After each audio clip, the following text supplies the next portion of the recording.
Hello? Hello, Jughead. This is Archie. Come over right away. It's a matter of life or death. Oh, relax, Archie. Attention, all true believers. Marvel Comics is on the air. The friend of the unfortunate, enemy of criminals. In reality, Dan Garrett, a rookie patrolman, loved by everyone but suspected by none of being the Blue Beetle. Boys and girls, your attention, please. Presenting a new exciting radio program featuring the thrilling adventures of an amazing and incredible personality. Faster than an airplane, more powerful than a locomotive, impervious to bullets. Up in the sky, look! It's a bird! It's a plane! It's Superman! 10, 9, 8, 7, 6, 5, 4, 3, 2, 1.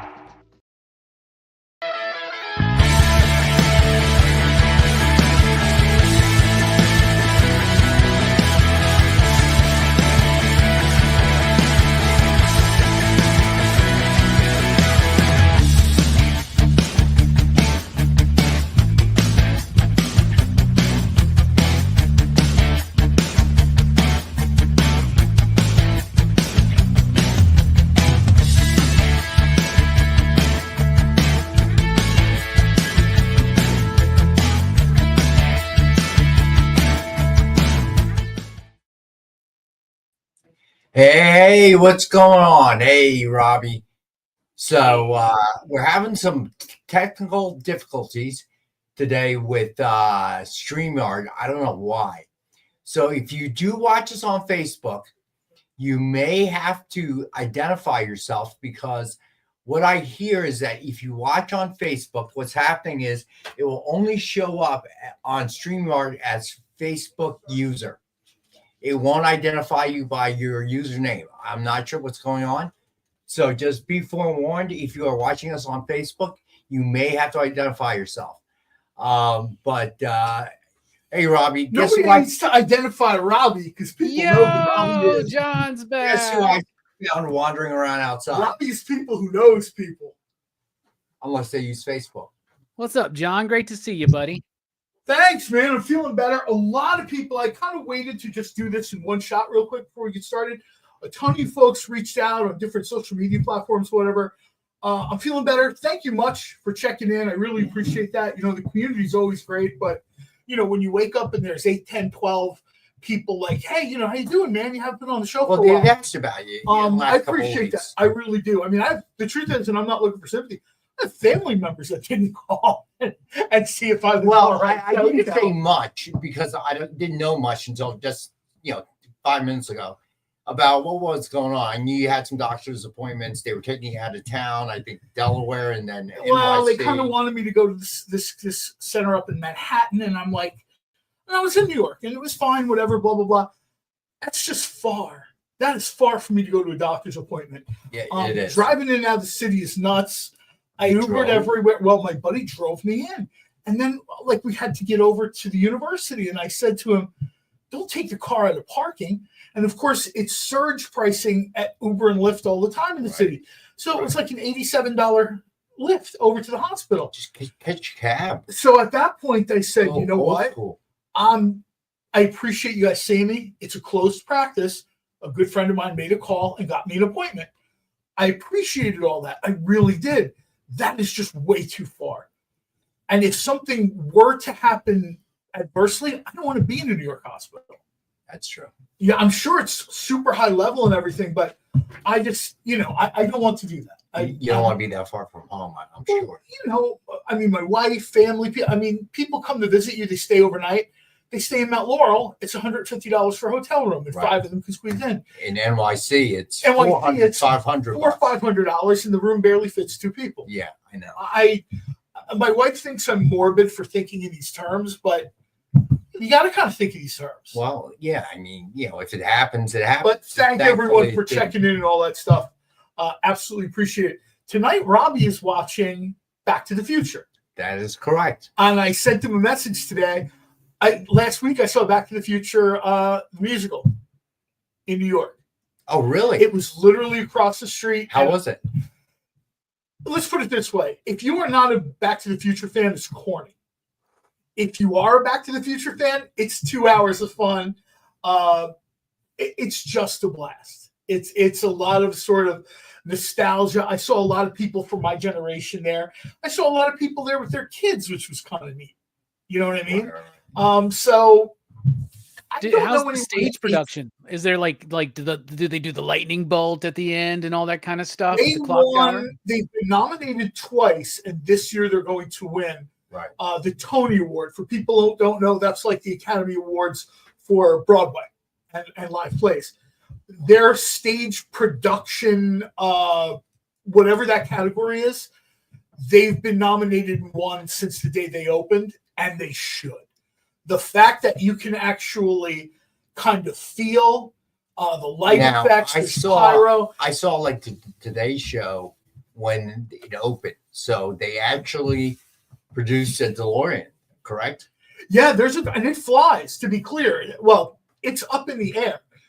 We were sitting in a box seat because both my friend and I are old and fat, so we always get box seats because we can't squeeze into regular theater seats. We've grown out of those. And we're up. Here's people here, and there's the balcony here, and we're in the boxes, which are sort of alongside. Right.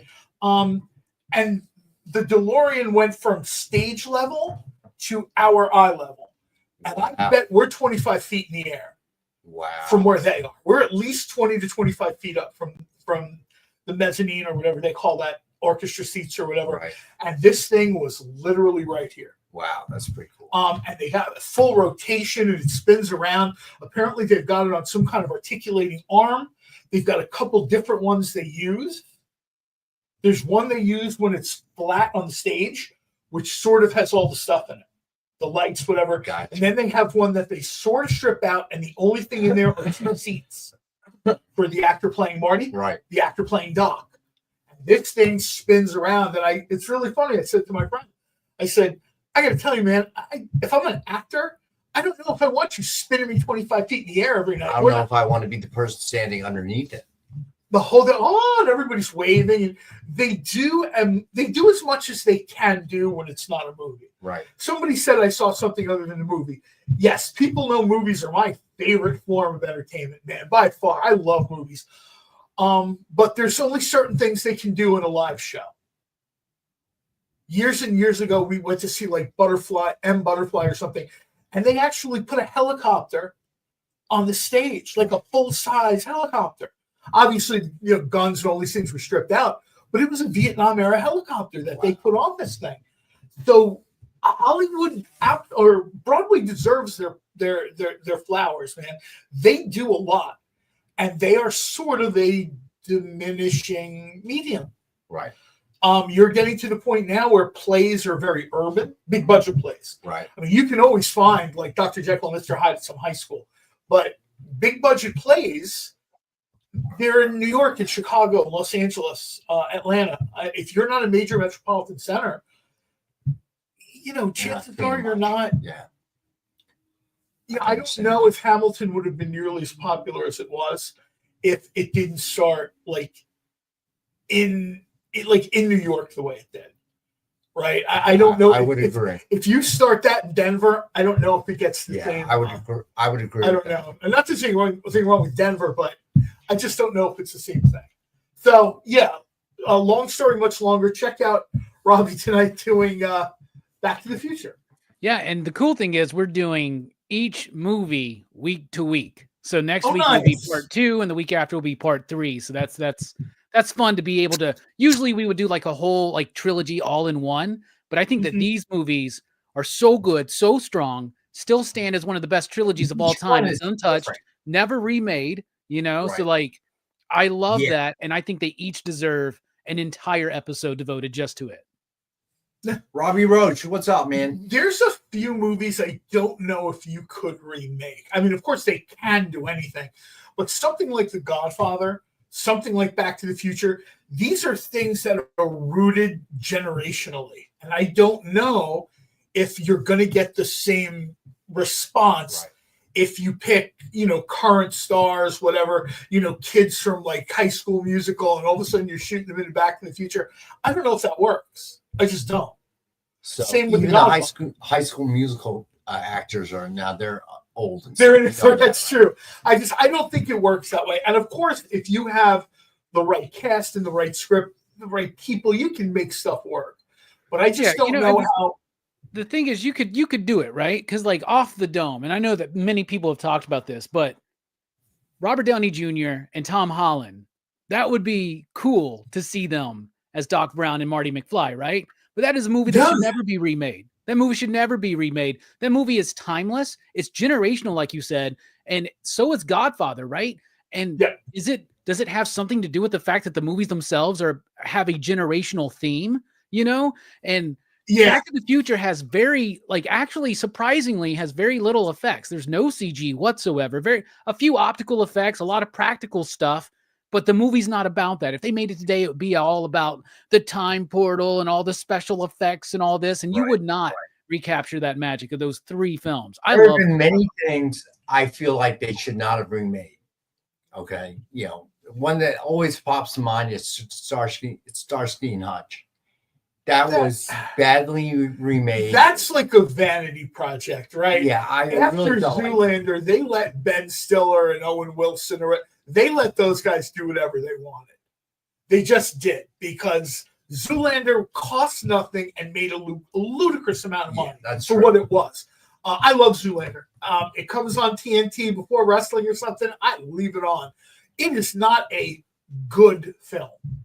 No, it's a film you watch at 2 a.m. with your buddies when you get home from the bar, and somebody will say something like, they'll turn it on and this stays on. All right, so let's talk about the elephant in the room and just get past it.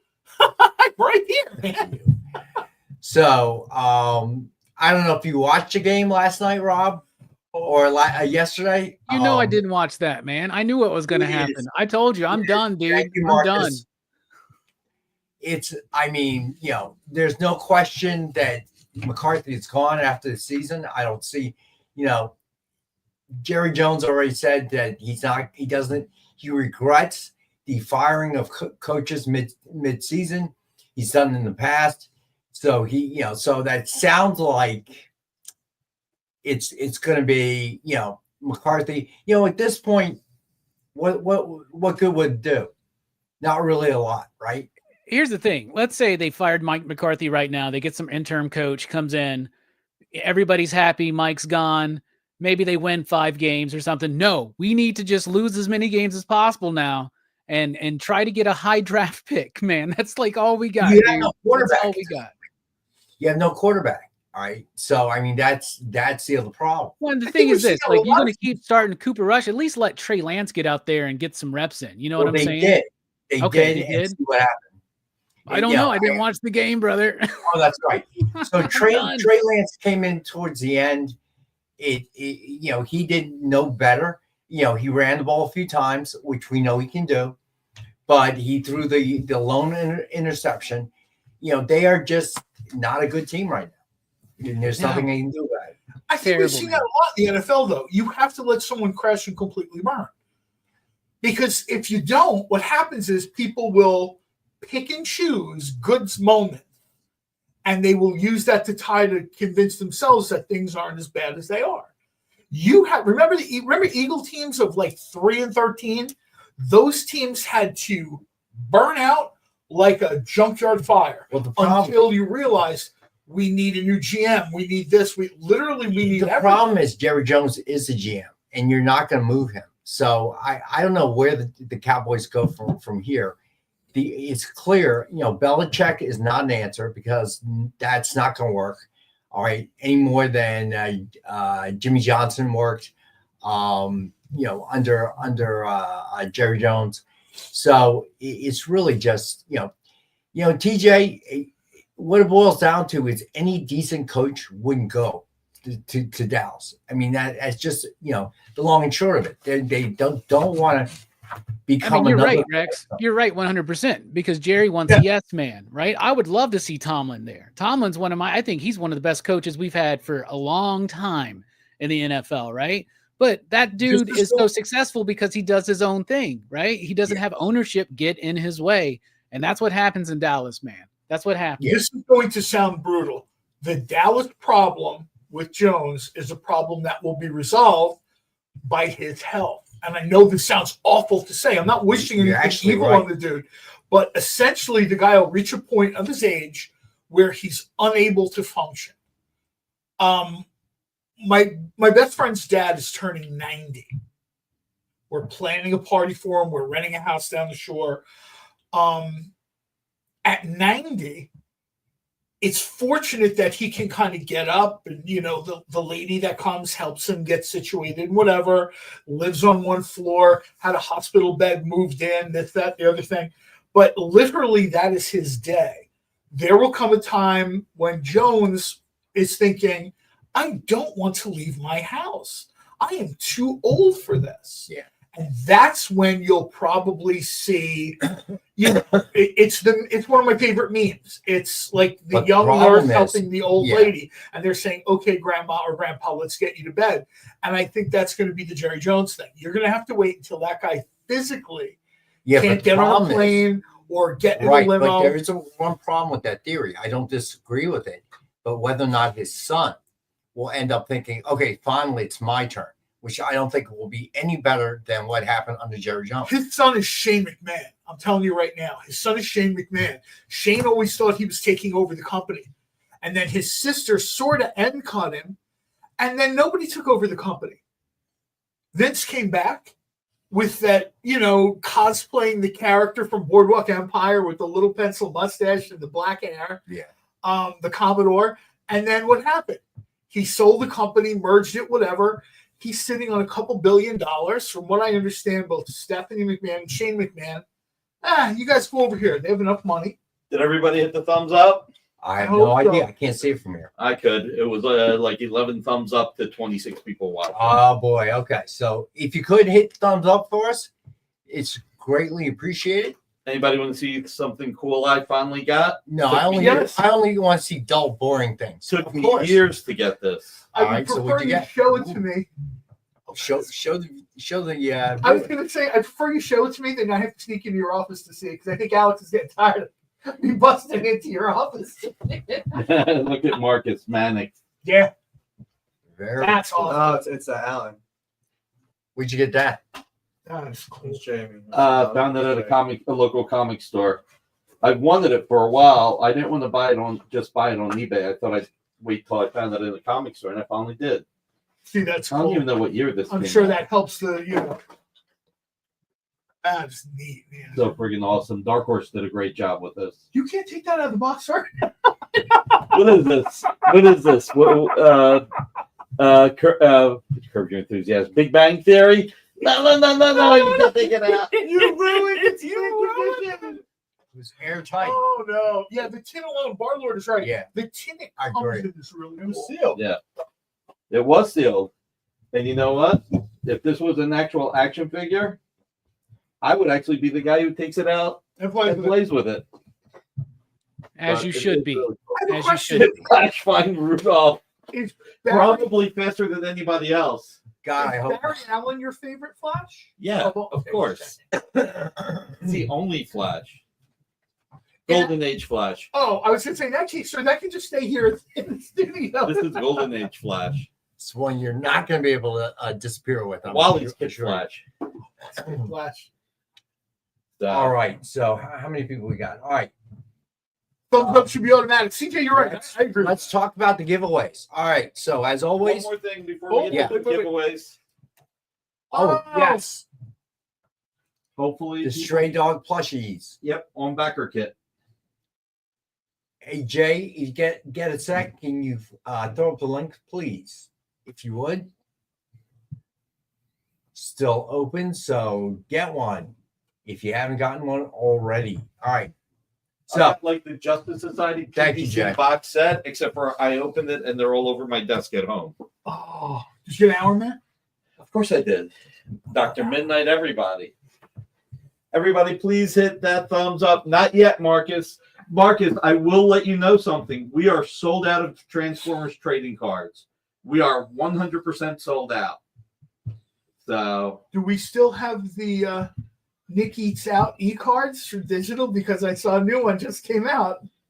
with What did I have oh yeah, I went to Eddie V's. You just went to Eddie V's. You know what the crazy part is? I've been saying I want to try this place Eddie V's. I want to try this place Eddie V's. You know what the scary part is? What? I didn't realize it was a chain. I ate at the one in San Diego with Kyle Allen this summer. That's what I was going to say. We can jump in a car and it's like 10 minutes. Marcus, if you ordered the one of one card, you are getting it. Transformers Tarot cards. You know what? That's not a bad idea. All right, we're up to 30. So let's do the giveaway. All right, so as always, we're doing a comments giveaway. So after the show, if you throw up a comment, you'll be drawn to win something. And we'll announce it the next one, Monday. We have to play with the Nick's Culinary Travels e-card set. Yeah. Because I love those pictures, man. It's just him and the steak or whatever. And I'll tell you, I look at a frightening amount of food content in the group. Nick's pictures are always very natural. You can tell he's just there having a good time, enjoying his meal. Right. Too many times influencers are staging stuff and, they're ordering like 3 different prime ribs and Nick literally orders his meal, sits down with whoever he's dining with. There's a picture with him and Joe Rybrandt, and they're catching up and having dinner. Right. It is a super legitimate picture. And I'm like, this is what influencers go through gymnastics to try to get. And literally, I think it's Nick and Joe, and they probably had the server take their picture. Yeah, probably. And it's so much more authentic and would make me check that place out compared to, 14 influencers that go in there and they've got their halo lights and all this other stuff. So, all right. So the comments are getting thinner. All right. So just letting everyone know your odds of winning right now are very, very high with the comments giveaway. So after the show, you got to wait until the show ends. Head back, hit the comments. You'll win a prize. I promise that. All right. So this week's winner is Corey Rust. Well deserved. The man has been like Santa. And He wins the Planet of the Apes cover sketch by Kirstine Danica Lim. Nice. So I didn't see Corey in the room, but maybe he'll come by later. It doesn't matter. You do not have to be present to win. We will, unless we don't have your info. If you never put a claim forth before, if you have, we have your info. So like with Corey, I'll send him the giveaway no matter what. All right.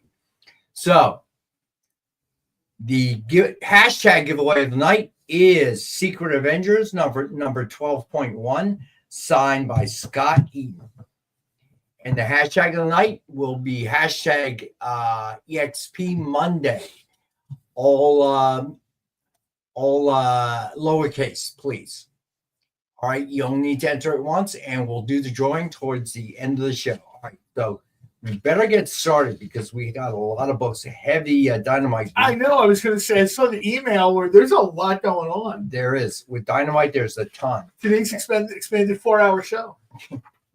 All right, so as always, we're going to start off with Dynamite 10-pack reader set. 10 random Dynamite titles, $3.99 cover price or higher. So a $40 retail or higher. And as always, as a thank you to the group, we got it for $5. Then we have the DF grab bag. 10 books for $10. And Indie, Marvel, DC, as always. All right. And then, of course, the DF mystery box. 2 CGC 9.8s, 1 Virgin, 1 signed, 1 exclusive cover, and 10 back issues. Minimum retail value of $200, and we'll do it for $100 tonight. This is a good way to like jumpstart your collecting. Like maybe you haven't been collecting for a while, or maybe now you're at a point where you're comfortable collecting, your budget, your life, whatever. Right.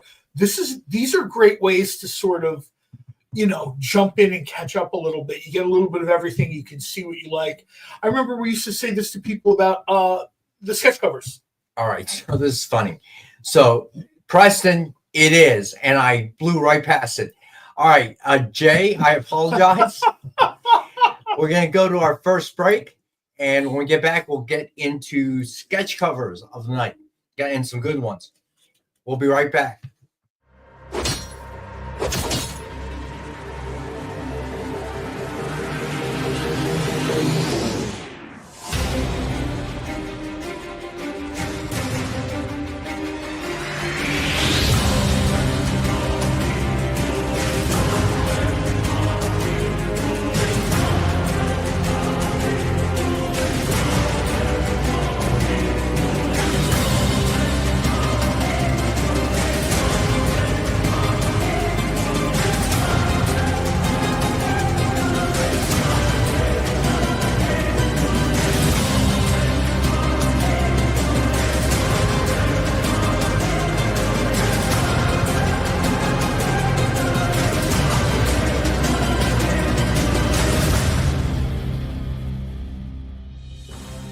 Discover Battle Quest Comics at your local comic shop today.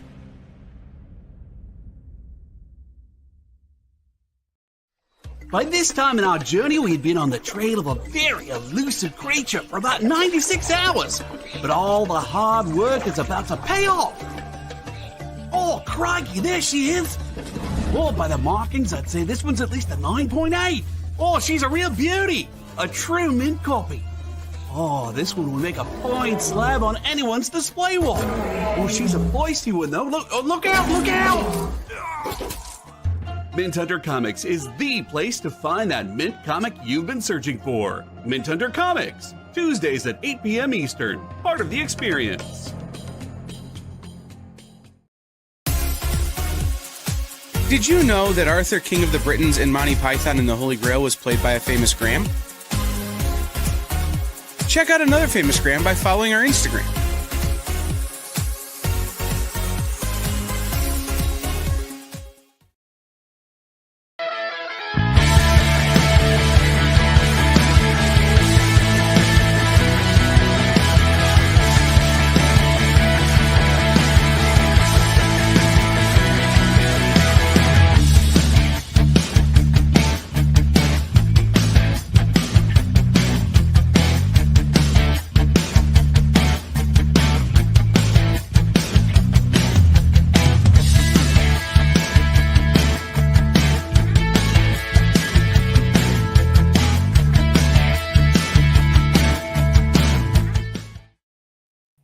All right, we're back. All right, so I heard it mentioned in the chat tonight. I don't expect to hang out very long. But here's where 19 things get bought at a ridiculously low price. No, not that, but that's true too. Hunt for Wolverine #1 with Dogpool cover sketch by Jessica Court. Nice. Suggested retail of $149.99, and we've got it for $65. That's sweet. I got to tell you, obviously Jessica has developed a following here on the show. Yeah. She's gotten so much better. There have been calls from the group that you do some covers, obviously some work for Dynamite. I agree. Do you want me to call the publisher and have them come in? You can talk to the publisher. Hey, Big John. So. Oh, John's here. I'm sorry about that, buddy. So you know what? He brings up a good point. For all the veterans out there, thank you for your service, man. Yeah, well, there's a lot they do. It's a one-time a year that we remember them, and we should. I had to tell someone today, we're not celebrating Veterans Day, we're commemorating Veterans Day. True. It's not like a surprise party for veterans. This is a day that sort of has a deeper resonance and meaning. So, I saw someone in the parking lot go, Happy Veterans Day, and like waving their hand. And I'm like, I don't think that's how that works. You know what I mean? Yeah, but people don't know. I mean, their intent is good, more. John was the perfect sort of, his comment. Today it's a little bit of a down day. Nobody's out pounding margaritas because it's Veterans Day. Yeah, it's not Cinco de Mayo. There are other holidays like Memorial Day or something. Or Cinco de Mayo. That's a different story. But today, I think, is a little bit more of a, I would agree. All right, so this out here, Jessica Court has really come into her own. This one I saw, and I've seen the next couple of weeks, and oh my God. There's a Jessica Court piece. I'm not going to ruin it for everyone, but it is absolutely unreal. I do think I picked the pic to be on the thumbnail. So check out the thumbnail when it's posted on the XP, and you'll know what I'm talking about. I suggested to the art director a Jessica Court sketch cover. There you go. The group thanks you. I don't know if it'll happen or not, but I think her style would be very good for redoing one of the Vampirella Red Sonja covers. There you go. I would very much like to see that. And although no doubt, Mariana did tell me to get out of my desk and stop taking trading cards, he did think that was kind of a. John, send me an email. I know we've got a bunch out there for Hazer that we got to get done for you. Oh, and she has to include the hashtag Stay Punished. John knows why. All right. I have no idea, Big John. I do know that all of our artists are, under deadline pressures, doing a lot of work. I know a lot of them have worked on the Transformers card set. So it's very hard to say what her schedule looks like. She's still punching these out for us here at DXP, obviously. And of course, some of these go into previews as well. So I'm not sure how busy she is, but I will ask Mariano about it. How many espresso machines do you think Ken Hazer has been through since doing Dynamite covers? Man? I don't know. Because I got to tell you, that guy is. He is so fast. He is fast. He is fast. But I don't know. I think Nick has him on 28-hour-a-day shifts. All right. Next up, we got Batman Beyond #1 with Batman Beyond cover sketch by Dan Nylinger. Another one that I really like. I like this a lot. And this sort of has, I guess this is a term from Batman Beyond, but this very much has, what do they call it? Neo Tokyo energy. I really like that. Suggested retail of $149.99, and we have this one for $65 as well. Yeah, this one's very striking, very Bruce Timm, very, very Art Deco. Yep. There's a lot of Batman Beyond fans out there. Trust me, I know. And they would love this stuff for Christmas. There's a Batman Beyond Facebook group that's like 75,000 people. And it's just Batman Beyond. It's not Batman groups. I understand. There's millions of people. Everybody loves Batman. But there's a group, and they actually tell you in the description, specifically for Batman Beyond. It's like 75,000 people on one platform. Yeah, So, I mean, that's a whole generation's Batman if you really think about it, right? That was the animated series that was out in the late 90s or whatever. That's the one that they watched, the one they grew up with, right? I'm very much hoping I live long enough, I'm not trying to be melodramatic, that they get a Batman Beyond live action movie made. Right now, These things DC take can't get out of their own way, dude. You know what? Maybe James Gunn is the solution. I don't know. We've been waiting. All right. All I know is they couldn't do any worse. That's true. So absolutely give the Guardians of the Galaxy guy a chance to there were movies I liked and I watch often. They're not good movies. I loved Black Adam. It is not a good movie. No, it's not. I just like it. You know what I mean? But when you watch that objectively, I don't know of anyone that says that is a well-made comic book movie. Yeah, it wasn't. It totally wasn't. All right, next up, we got Savage Wolverine #1 with Sabretooth cover sketch by Tony Scott. Man. This one is unreal. Blood dripping from his hands. Wow. I got to tell you. Thanks, Ryan. Suggested retail of $149.99, and we have it for $65 tonight. This one All looks right. phenomenal. This Scott's is- work's getting better too. It really is. Oh, yeah, 100%. And I'll tell you this, if you're one of those people that starves for Sabretooth content, one of the things that flies under the radar is Exile. They're just having, I think, their 20th or 25th anniversary or something. Exiles had some weird and funky stuff. It started in like 2002 or whatever. There's a fair amount of Sabretooth in, like, I'd say the midsection of that run. And it's Age of Apocalypse Sabretooth, right? Isn't it? Yes. I And think you're it is. sort of seeing a more fully realized Sabretooth. Right. So I would just say if you're kind of looking for that content or whatever, hit up your LCS and say, hey man, where are we on the Exiles? And Yeah, that's some good stuff, man. Judd Winnick did that book. Yes. That was really solid. One of Marvel's best books at the time. And there is a new Marvel book on the way called Sabretooth and the Exiles, probably to celebrate that 25th anniversary. So I was sort of late to the Exiles party. I was at a con talking to people about what I wanted to see. And someone said, dude, did you not read the Exiles? And I was like, there's a period of time where I got burned out on X books. He's like, it's kind of not an X book per se. And I picked it up. And of course, when you have Marvel Unlimited, just blow through everything, right? So I'm at like issue 90 something. And I'm thinking, this is good stuff. And then I hear people telling me, well, they revisited a few years later. And there's rumors they're going to do it again, do it again. Right. And probably a character that would not be like, I would not say this guy is like a favorite character for me. Sabretooth, that book is awesome. You know what I mean? So when I saw this, I thought to myself, if you dig Sabretooth, go check that out. All right. After you buy this. Next up, you have Silver Surfer cover sketch collage by Joe Del Beato and Mariano Nicieza.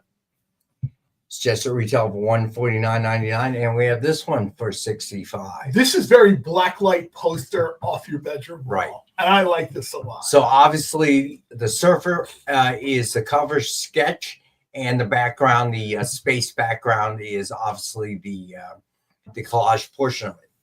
All right, so then we've got Venom #1 with Star-Lord cover sketch by Tracy Medina. CAB, you're right. That Sabretooth sketch had very good body positioning. There are artists that, in an attempt to kind of push the envelope a little, it's a little bit unnatural. That is a very strong body position pose if that's your thing. All right, it's just a retail of $149.99, and we have for $65. All right, and then the last one, Captain America #695 with New Cap versus Cap. Cover sketch by Joe Del Beato and Mariano Nicieza. Suggested retail of $149.99, and we've got it for $69. I'm trying to see I'm trying to see which Captain America version that is. Is that Battlestar in the background, or there have been a couple different sort of Cap variants? I'm trying to figure out. That's Steve Rogers and Sam Wilson. Is that Sam Wilson in the background? Yeah, I'm pretty sure that's Sam Wilson. Okay. All right. I just couldn't tell. All right, so now the collection we've been working through the last few weeks, and I got to tell you, it gets better and better. All right, and this is probably a good time to grab this before, Captain America: New World Order comes out. Yeah, exactly. Saw the trailer, obviously, of Harrison Ford hulking out. That was kind of cool. Yeah, there's kind of like this whole theme that they've had where Red Hulk is throwing a car, and I guess Cap is using I'm going to guess those wings are vibranium, because they kind of cut a car in half. Right. So, there's not a whole lot of metals in that segment of the MCU. So I'm guessing that's going to be vibranium wings.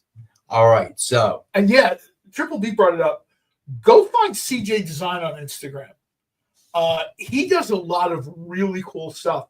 Leading up to Halloween, he did some great passes on classic horror characters, which are near and dear to my heart.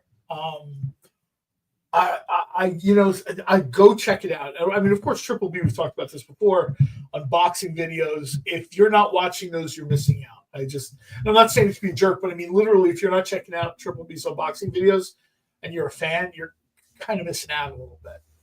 All right, so we have 4 slab books tonight. First one is Amazing Spider-Man #257. Is a CGC 9.2. Second appearance of Puma. And we have this one for $40. So I'm guessing Sony's next movie is Puma, but Puma is in fact not a villain. He's a misunderstood character. There's a tie-in with the shoe company as well. I might be wrong. Craven does not have me super excited. I got some concerns about the direction they've taken with Craven, but okay. All right, so there was a reason I talked about Harrison Ford hulking out. Tonight we have Hulk #1, CGC 9.6. Nice. First appearance of Red Hulk. And we have this one for $180 tonight. Very now good. Watching Indiana Jones and the Dial of Destiny, I really wish that had gone differently. They called him an old man. Let me show you, old man. All right. Then we have Incredible Hulk #181, CGC 4.5. And of course, the first appearance of Wolverine. This is one of these things I'll say definitively. If you are a comic book fan, you should have this in your collection. I'm not saying it has to be like a 9 point whatever. I'm just saying you should have a copy of this, an original copy of this in your collection. Because this is like a big kind of landmark moment. A watershed moment. It's a watershed moment. So, I mean, maybe people might take a pass on this, and that's fine. But find it somewhere. And we do have payment plans. If you are interested, we'll find a way to work with you. All right. Lyle has 2. Wow. Nice. Very cool, Lyle. Oh, All Jenny's not right. I didn't realize that. I didn't, because I was in the car almost all day. Like, I can't drive and watch. That's the only thing I dislike about car trips. I advise not doing that. that. I can't watch anything on Who the hell can't drive and watch? When I was younger, I used to have like a watchman, and I would be watching part of the game as I would be driving. Oh dear. I did not need to know that. All right. Are we taking a break again? Well, we have one more slab. Invincible Iron Man number 7. It is a CGC 9.8. First appearance of Riri Williams, and we have this one for 75. And this is another thing where we're getting some sort of live action Ironheart thing. So, maybe, grab this now. This is the second printing, right? Isn't this the second printing? Let's look. I'm not sure. Let's look. Nice thing about You would this. say it right is underneath the correct. number 7. Yeah, okay. It is. That's the second printing? Yes. All right. So yeah, they do got that Ironheart show coming out. They showed like that new sizzle reel, I guess, at D23 in Brazil or something. That new Thunderbolts little bit that they showed kind of makes it look a little bit more fun than the previous trailer, I thought. So that was right. I agree. So all right, so we're gonna do a recap. But you know what? We got to go to break in about 2 minutes. So rather than start the recap and then having to stop. Don't forget, Robbie's movie tonight is Back to the Future. Huge fan of that entire series. I liked every one of them.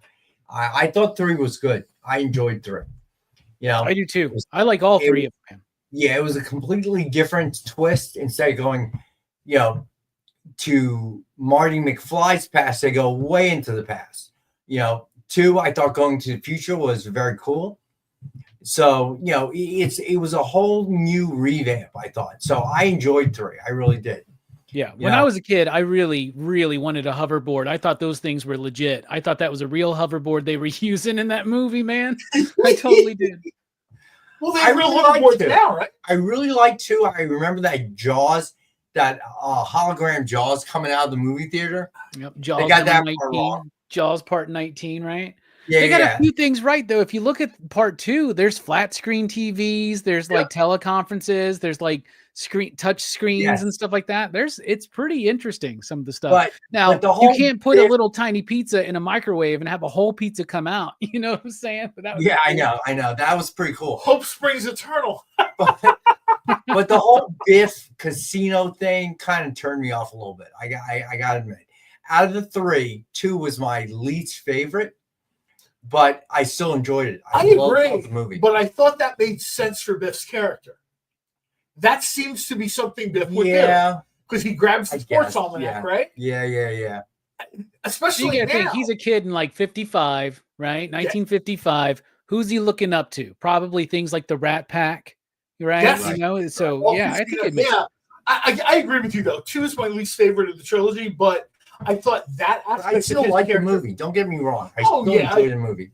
At almost no time can someone come to my house and say, let's burn the day watching Back to the Future movies. And I'm like, oh, okay. All right. So we're going to go to our second break, and we will be right back, and we'll do a recap, and then we'll get into the collection of back issues that we've been working through the last few weeks. Some great books, some Silver Age books, Bronze Age, well-priced grades of... Do I have to say his name 3 times to get him to come in? What, Beetlejuice? Collecting, dude.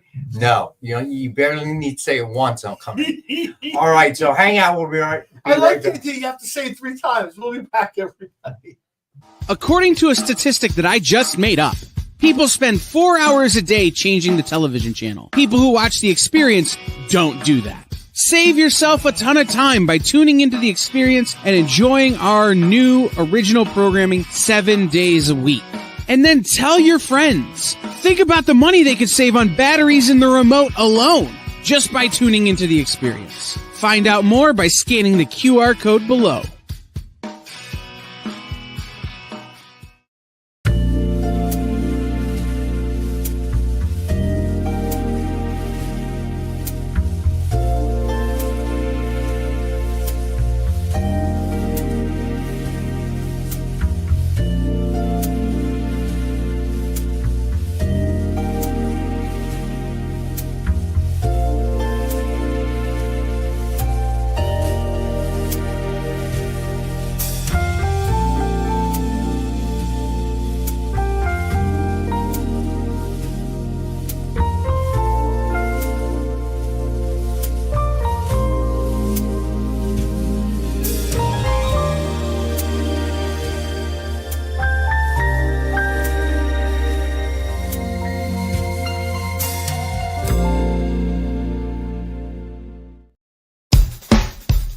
Download our app on Google Play and the App Store.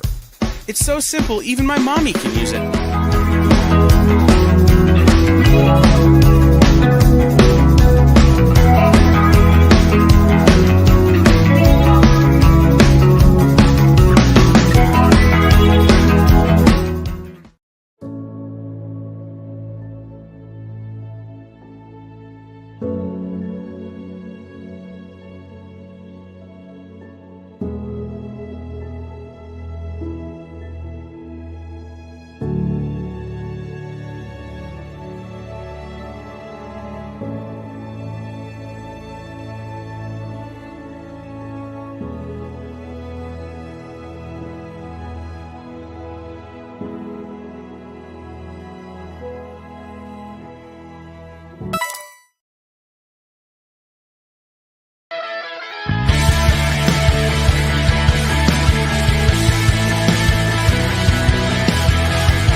Hey, we're back. All right, let's do a quick Rex cap. And all right, so reminder, the giveaway of the night is Secret Avengers 12.1, signed by Scott Eaton. Hashtag is EXP Monday, all lowercase. Just enter it once in chat and you will be entered for the drawing. All right, then of course, it's Dynamite 10-pack reader set, 10 random Dynamite titles, $3.99 cover price or higher. So retail value of $40 minimum. Then the DF grab bag revamped, 15 books for $10. Then we had a DF mystery box, 2 CGC 9.8s, 1 virgin, 1 signed, 1 exclusive, and 10 back issues. $200 minimum retail value guaranteed, and we've got it for $100.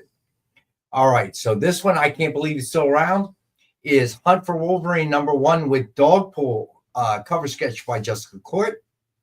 Suggested retail of $149.99. We have for $65. I'm surprised the Court of Maniacs haven't gone nuts bidding on this thing. All right, so then we got Batman Beyond #1 with cover sketch by Dan Neidlinger. Suggested retail of $149.99, and we've got it for $65.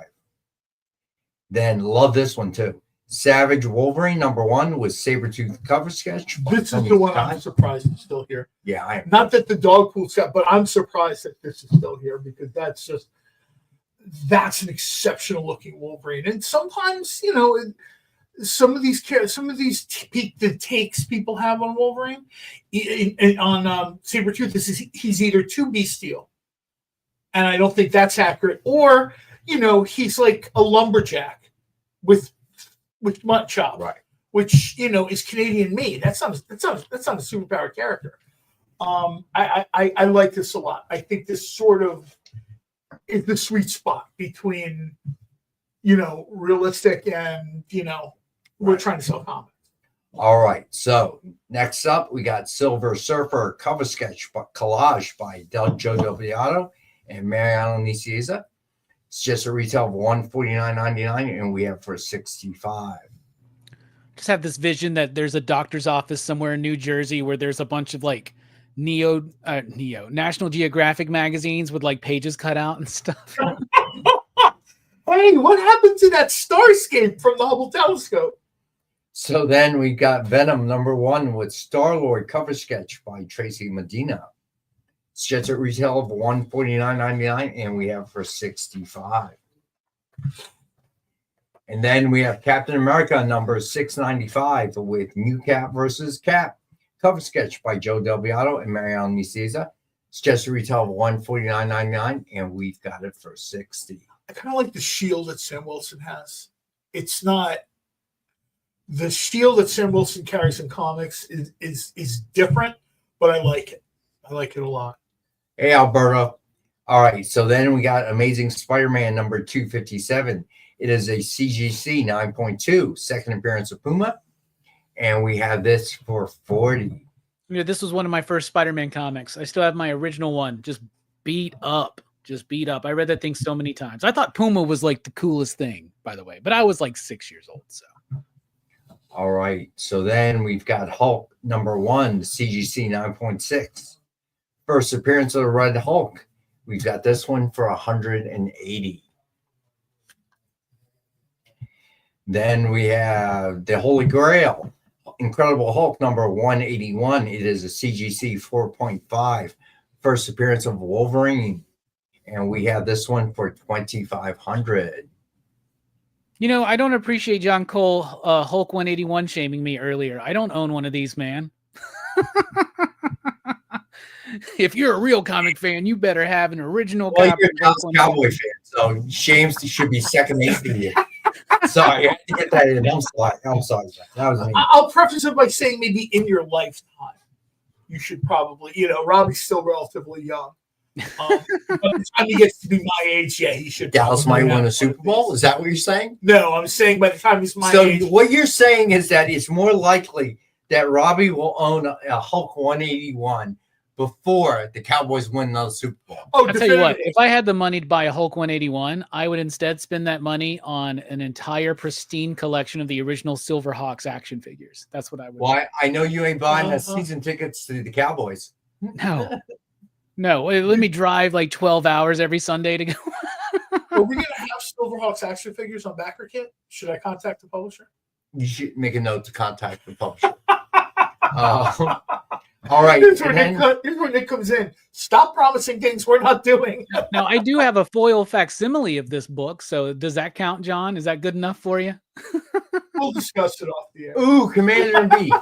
True, but kind of mean, but true. Oh, no. More likely to get the Robbie cover sketches before the Cowboys win the Super Bowl. That's the only trophy he hasn't won. Timely sketch cover submission. Everything else he's won. It's a room full of trophies. All right. Then we have Invincible Iron Man #7, CGC 9.8. First appearance of Riri Williams. And we have that for $75. All right. So let's get to the back. I'll tell you what Hulk 181 is to me. When I was younger, everyone said you had to find a way to get a Fantastic Four #1 in your collection. And I did not. I failed. There are a couple times I came close, just didn't happen for me. Now, of course, Fantastic Four #1 is how much? So, chances are, probably not. But that was sort of the goal to shoot for. And yeah, I think a grail book for a younger generation of comic collectors, I think that's fair.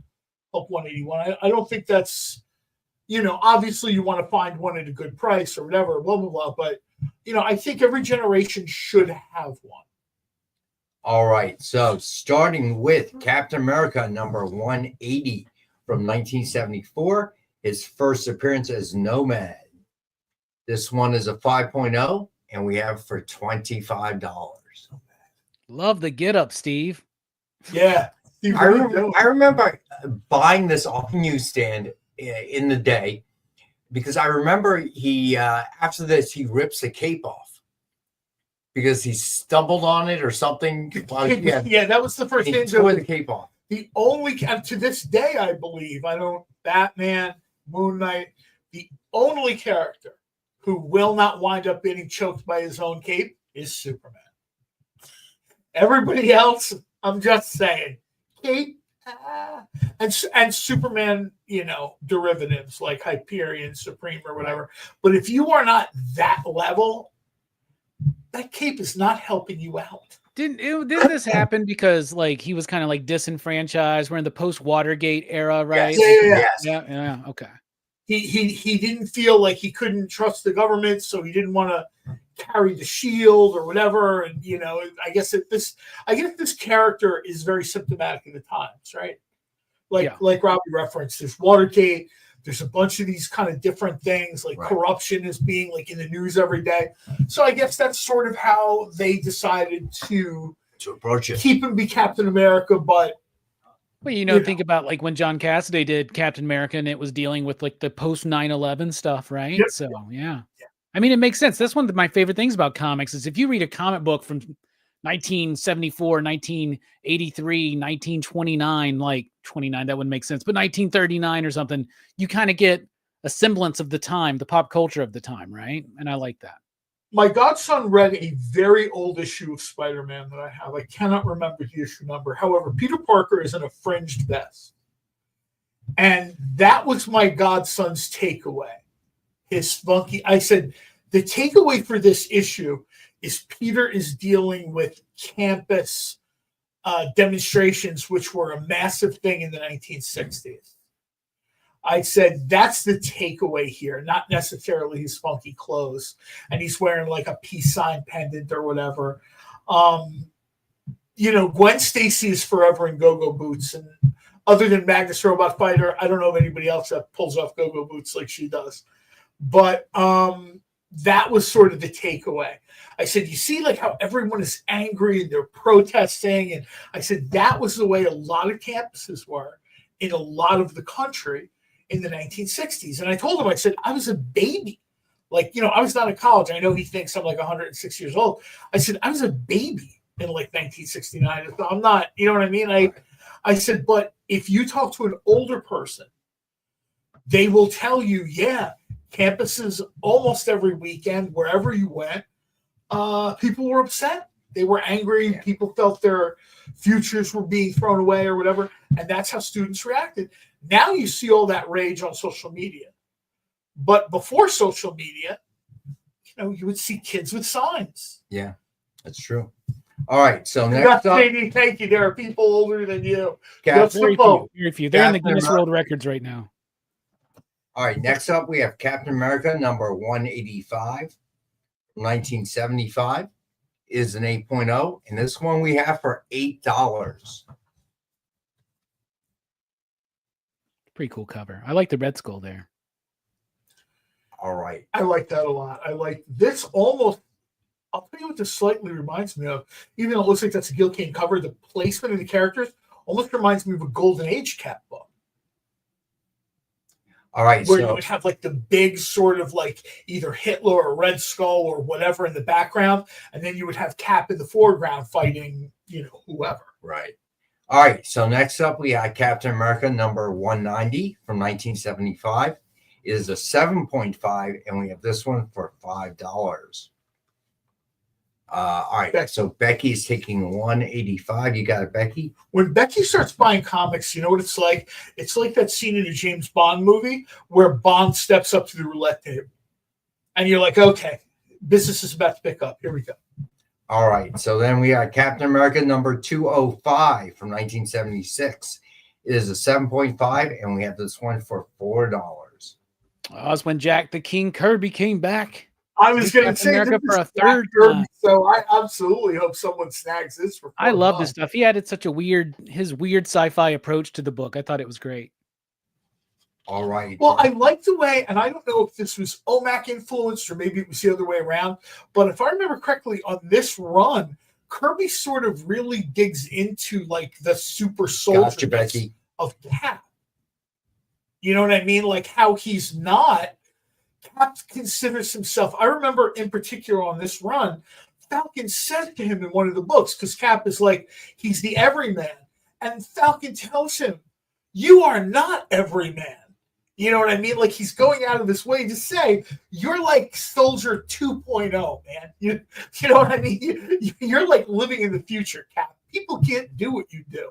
And I thought that was very sort of, like Robbie said, rooted in Kirby. At this point, Kirby was always rooted in sci-fi, but at this point, he's like living and breathing Chariots of the Gods and all these other sort of, you know, fourth world type stuff.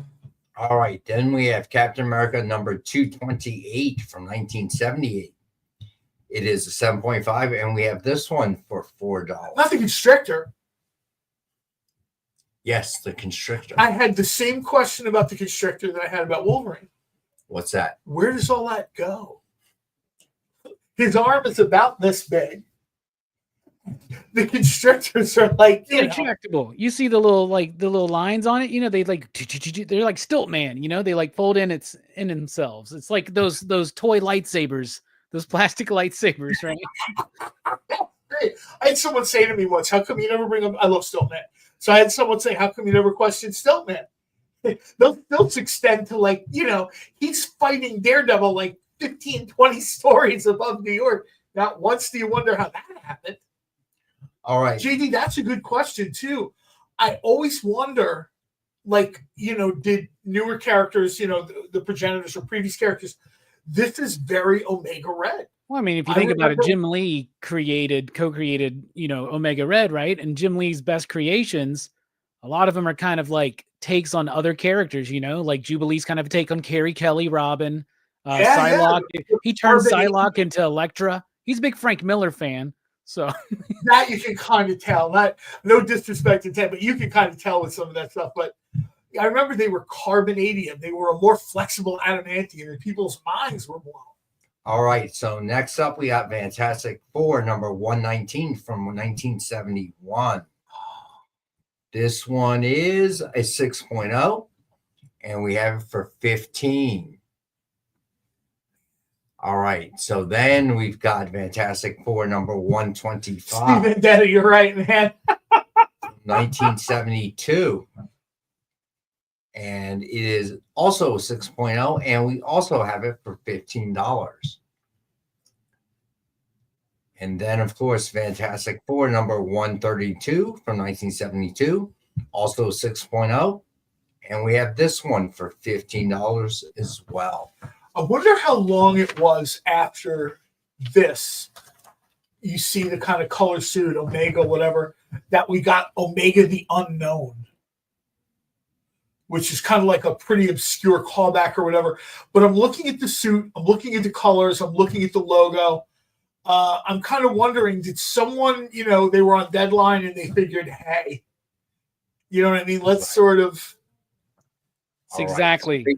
John is claiming FF132. Gotcha, Big John. They just took Omega and Constrictor and put them together and came up with Omega Red. You know what? You're not. All right. Next up, we got Marvel Comics Presents number 72 from 1991. It is the first appearance of the Weapon X program. It is a 7.0. It's a quality drop in for $20.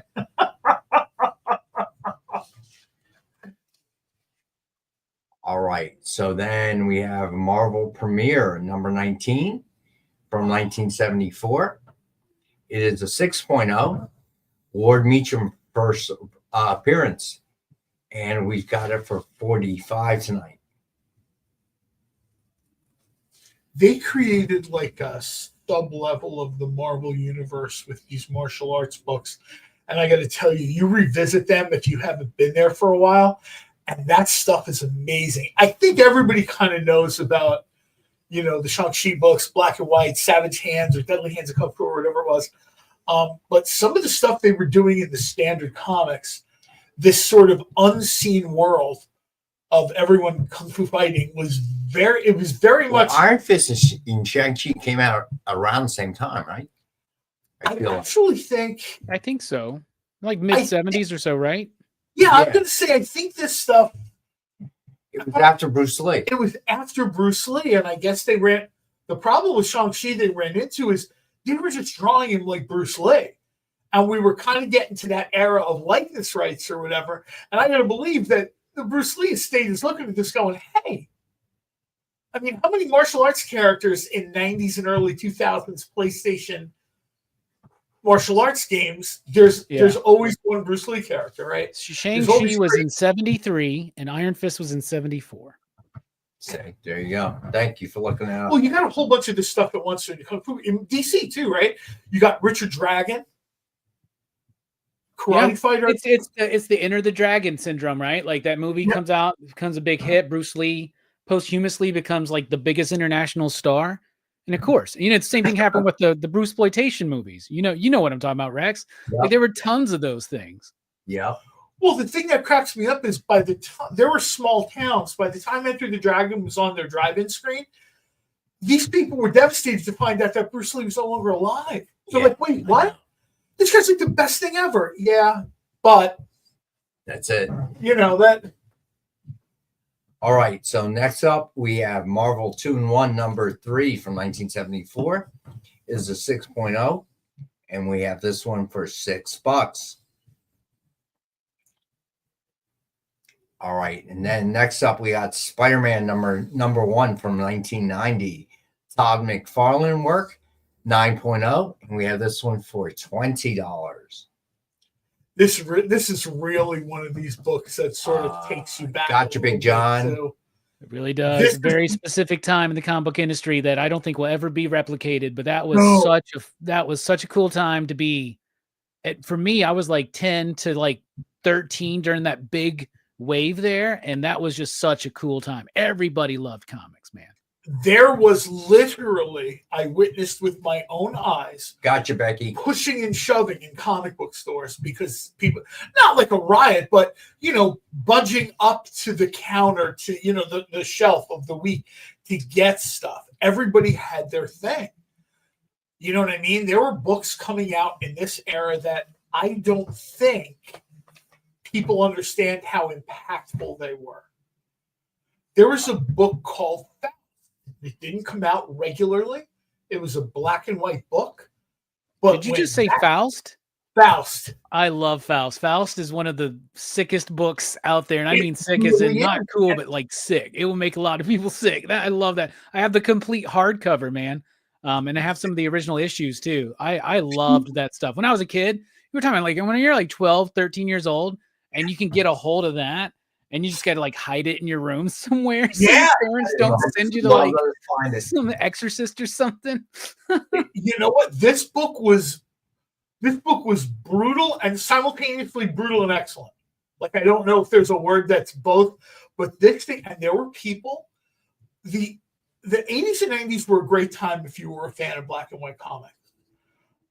Because the comics were coming out, like the magazine content and sorting onto the comics, and that energy, like, going from stuff like eerie and creepy or whatever, bleeds down and is concentrated, like way more than you've ever seen in a copy of Eerie before in books like Faust. And you read it today and you're like, you can't even believe what you're reading. Right. The art, Vigil, I'm trying to think of his last name. Tim Vigil. Thank you. I'm excellent. Thank you, man. This stuff was, and this was people in their 20s, college students reading this going, whoa. And every once in a while, there'd be a little dude sitting outside the comic book store asking you to buy him a copy because, the guy in the store was not selling like a 12-year-old. Like the kid asking somebody to buy him a 6-pack of beer. Yeah. I try to tell people, if you were not there, it was a weird time to try to explain to you. People sort of did their schedules around new comic book days, and specifically when the books dropped, your store opened. Some stores opened later. There were stores in Philadelphia that didn't open till noon because they were open till midnight. Right. All right, next up, we got Spider-Woman number 1 from 1978. Her real name and origin is revealed in this issue. And Stevie B, you're absolutely right. It wasn't just comic book fans. There were guys in $1,000 suits and briefcases shoving like somebody in t-shirt and shorts out of the way to make sure they got a McFarlane cover or whatever their thing was. And I just don't think you see that anymore. All right, you got it, Big John.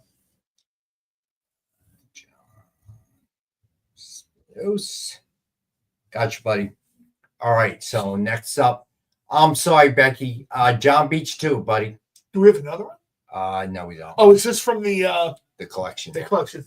Sometimes we have extras and stuff, but I didn't. This one, I don't believe we do. All right, so next up, we got Strange Tales, number 170 from 1973, is a 4.5.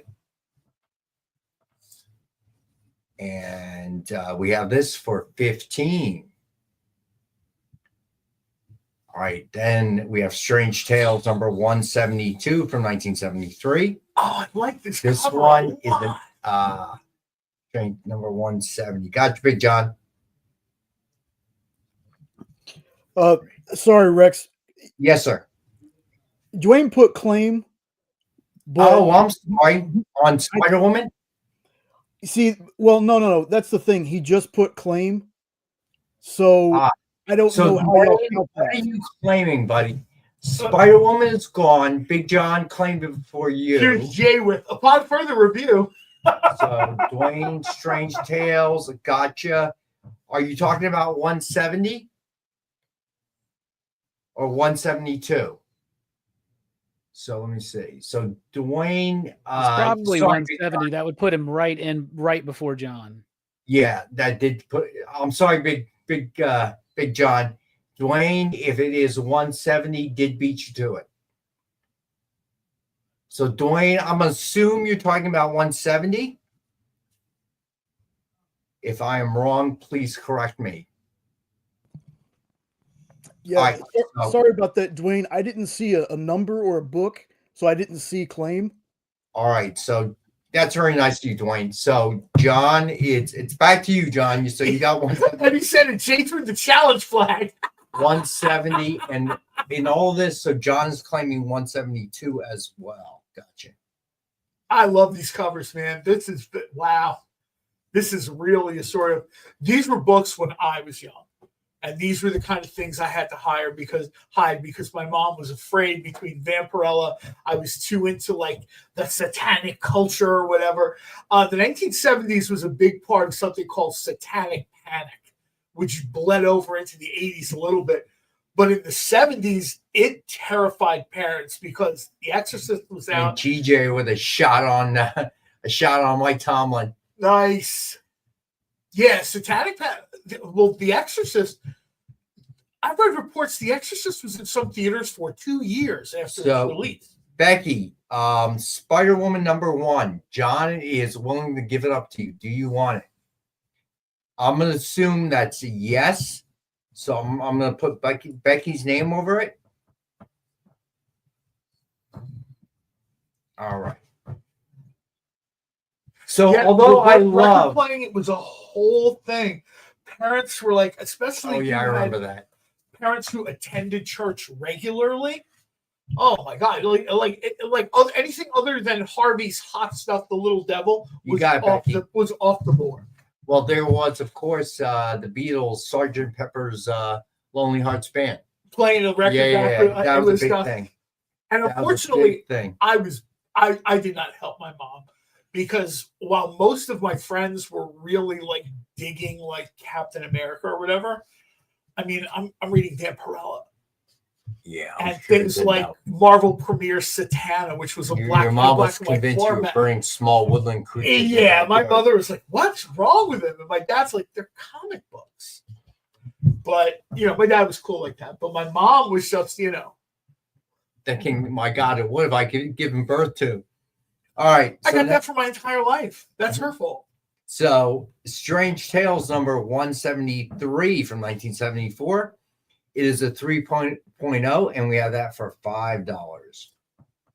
This is another cool cover. And what I like is when they decide they're going to go all in on a character, they sort of create villains almost specifically for Gotcha, that Big character. I dig that a lot. I don't know if you've ever seen Black Talon anywhere else other than a Brother Voodoo book. And I sort of like that, almost like a little bit of like a pocket universe for, this character or whatever. I think they're trying to do that. And I think they do it pretty well. Speaking of Brother Voodoo, they do it really well with Strange Academy.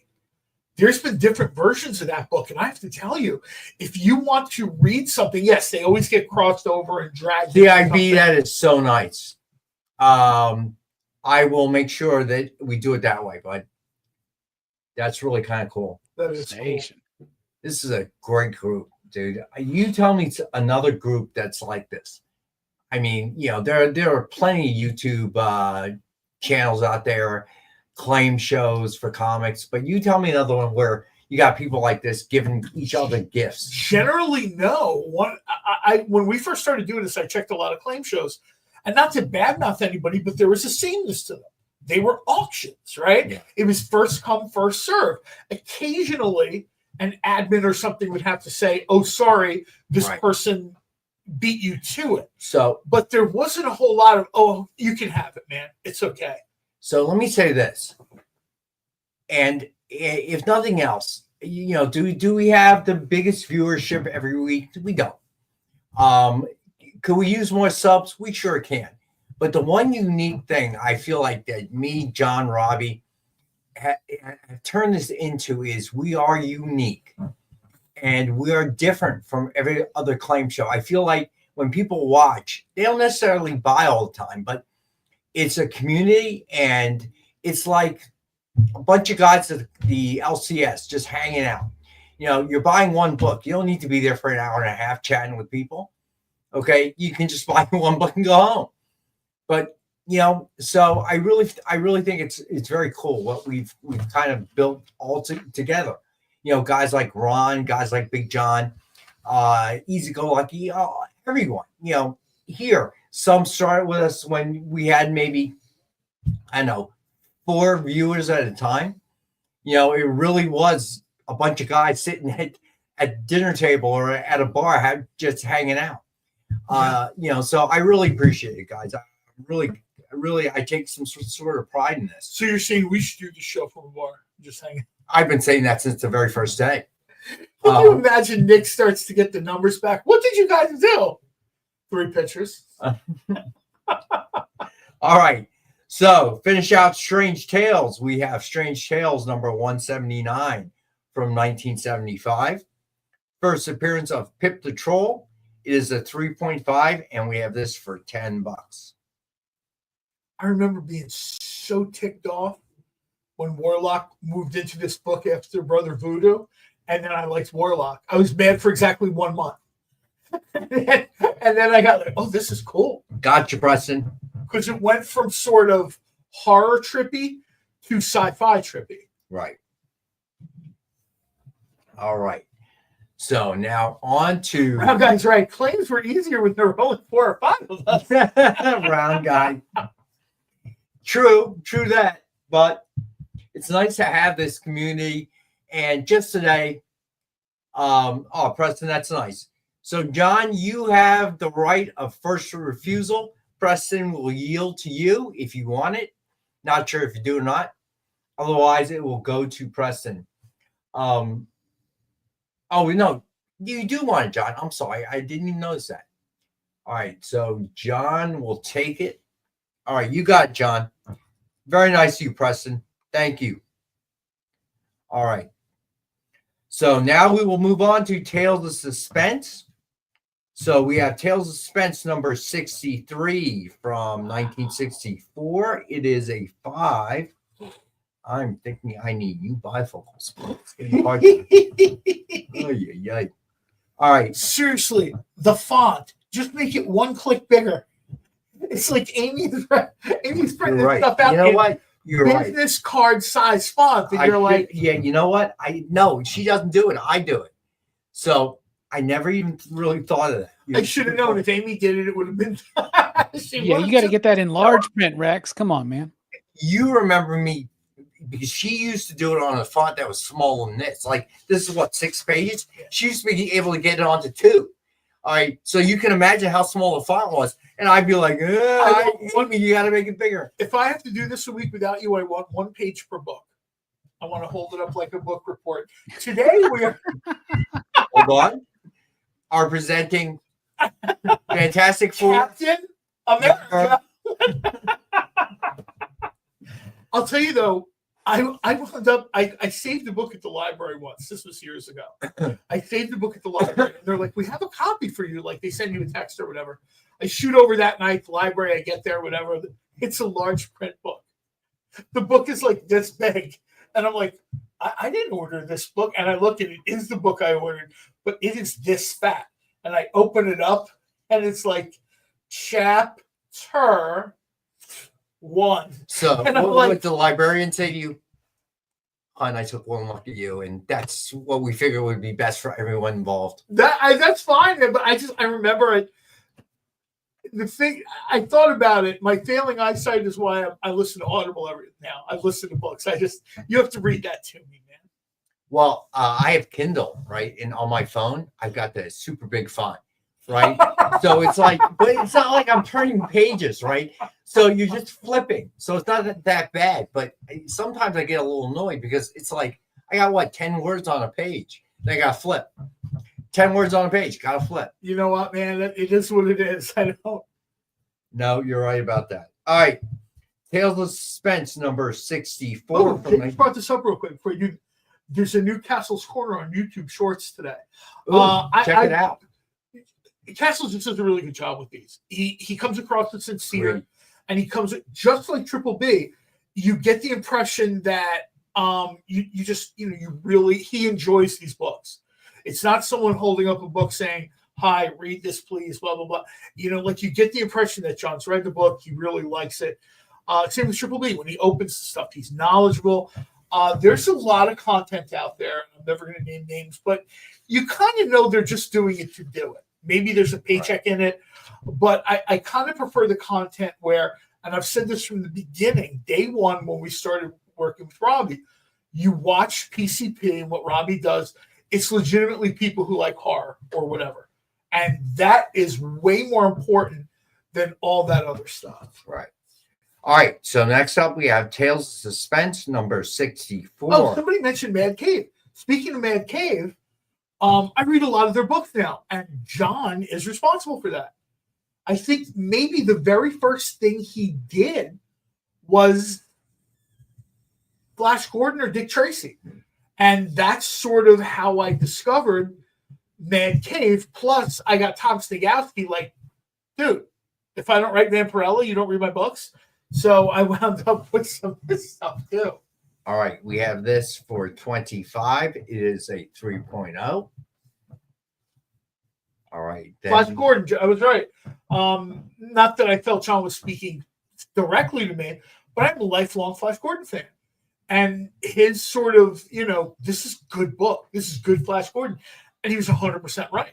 Before that, the only Flash Gordon I was getting once Dynamite stopped doing it was the Dan Skady strip from Comics Kingdom, which is great. But you know what I mean? It's 3-4 panels a day. Matt Cave has done some great stuff. I very much recommend checking that out. All right, so then we got Tales of Suspense number 68 from 1965. First appearance of Morgan Stark is 3.0, and we have for $20. Then we have Tales of Suspense number 79 from 1966. Is a 3.5 to a 4.0, and we have this for $20. I'm not sure if it's quite this issue, but there's an issue where, and I know Nick is a Namor fan. Yeah. There's an issue where Namor just beats the brakes off Iron Man, and I mean, I'm going to peel you out of this tin suit because I have had absolutely. You are my last nerve, dude. It is just so great to see a guy in $1 zillion worth of armor just get throttled by a dude in Speedos. This is a Gene Colan cover too, isn't it? It looks like it's a Gene Colan cover. Oh yeah, we haven't gotten the Hydrosylum. We'll talk about that. Jay is like, oh gee shucks, I'm humble. No. We're going to talk about Hydrosylum too. Jay is going to get dragged out into the spotlight, whether he likes it or not. All right, then we have Tales of Suspense number 99 from 1967. It is a 6.0, and we have this one for 20. All right. This is some very cool covers. The Magia. Kind of a James Bondish kind of cover. No, Mr. Stark, I want you to die. He just said it. Perfect. Perfect just said it. No, Mr. Stark, I expect you to die. All right. So then we got Tomb of Dracula, number 25 from 1974. It is a 7.0, and we have it for 80. Okay, what were we going to say, John? No, I was just going to say, speaking, it's like the Gene Colan out. All right. So then we have Tomb of Dracula, number 50 from 1976. It is a 4.5, and we have it for 15. You got this book right here because you might want to take that one down. Tomb of Dracula is one of my favorite Marvel comics of all time. Outside of like Kirby and Leon Fantastic Four, it's Wolfman and Colan on Tomb of Dracula. That's like one of my favorites. There's also some Dracula's Tales in black and white that I guess they kind of thought were a little too intense for the standard color comic. They're not super easy to find, and they're not super reasonably priced. But if you can find some of that stuff, all right, Big John, you got it. It is very good. It is very cool. Oh my God! Do you see this again, Castle and Becky? It just. Sorry, Becky. Big John beat you to it by a second, my friend. All right. So then we got Web of Spider-Man. Becky's lawyer, man. Number 1, 1984. It is a 9.0 to a 9.2, and we have this for $20. Well, these are books, Jay just pointed out, it's milliseconds. Yeah, these are the books that people want to fill up their collections with. Right. This is the stuff you want because, especially if you've been collecting for a while, right? You're starting to work your way back. Now you're getting the stuff where you want it in good condition, and they're not cheap. You're not finding this stuff in dollar bins. You know what I mean? These are books that the LCS has taken the time to find, maybe press, bag and board, whatever, blah blah blah. So yeah, that's not going to be. Charles Vest is an artist I wish we'd seen a lot more of. All right, so let's see. All right, we are going to do. Are we on a break? We're going to go to break in a minute, but we are going to do another recap, and then we'll move on to the ratios, and of course the new Dynamite books of the week. All right, so. Let's see. I don't know, Phil. This comes from the collection, so I don't think so, but I will certainly look. Do I have to say his name 3 times? Well, no. Please don't. All right, so Jay, why don't we go a little bit early, and we'll be right back, and we will. Yeah, thank you, Becky. All right, and we will get back to it with the recap and then the ratios and new Dynamite books. Nice, Eddie. I like that. Did I lose Jay? Yeah. Sorry, I was waiting for the cue. Oh, no, I'm sorry, buddy. Yeah, go ahead. Take us out.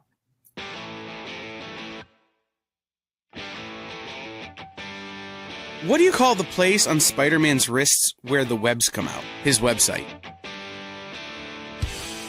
I hate myself for writing that joke, but you'd make me feel so much better if you just visited our website.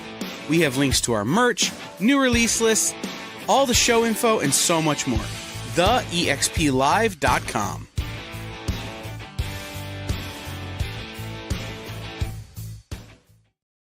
Symphonic verses, Nocturne's romance. A song of romanticized darkness, dreaming death by sleep.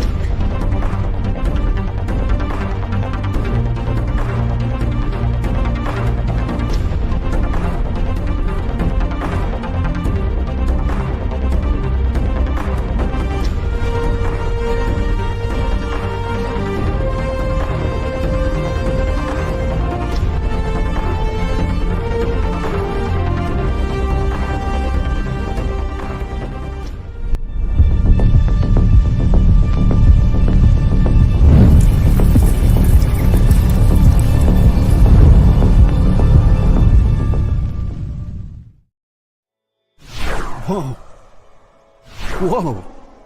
Did you miss it?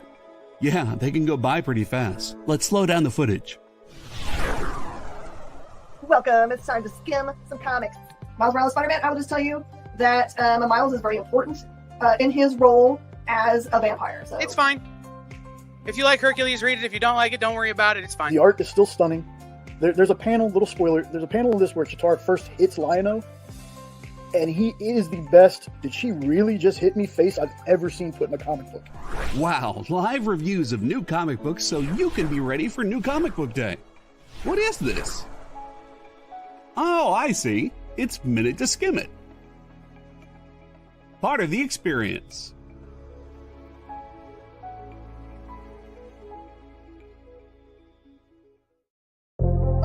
In a world where you hit like and subscribe on our YouTube channel. That'd be really great, thanks.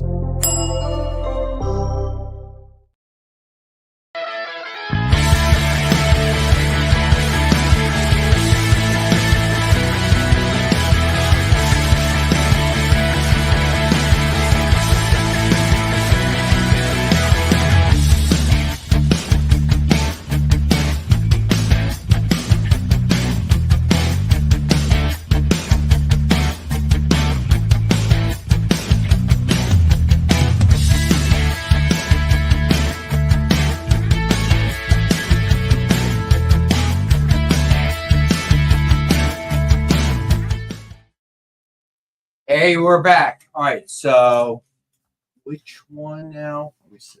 Where is it?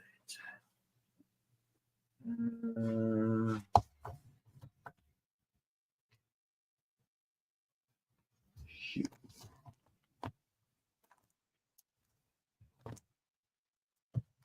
So give me a second. Let me see if I can find it. Ah, here it is. Okay. Yes, you can see the back, people. Bless you.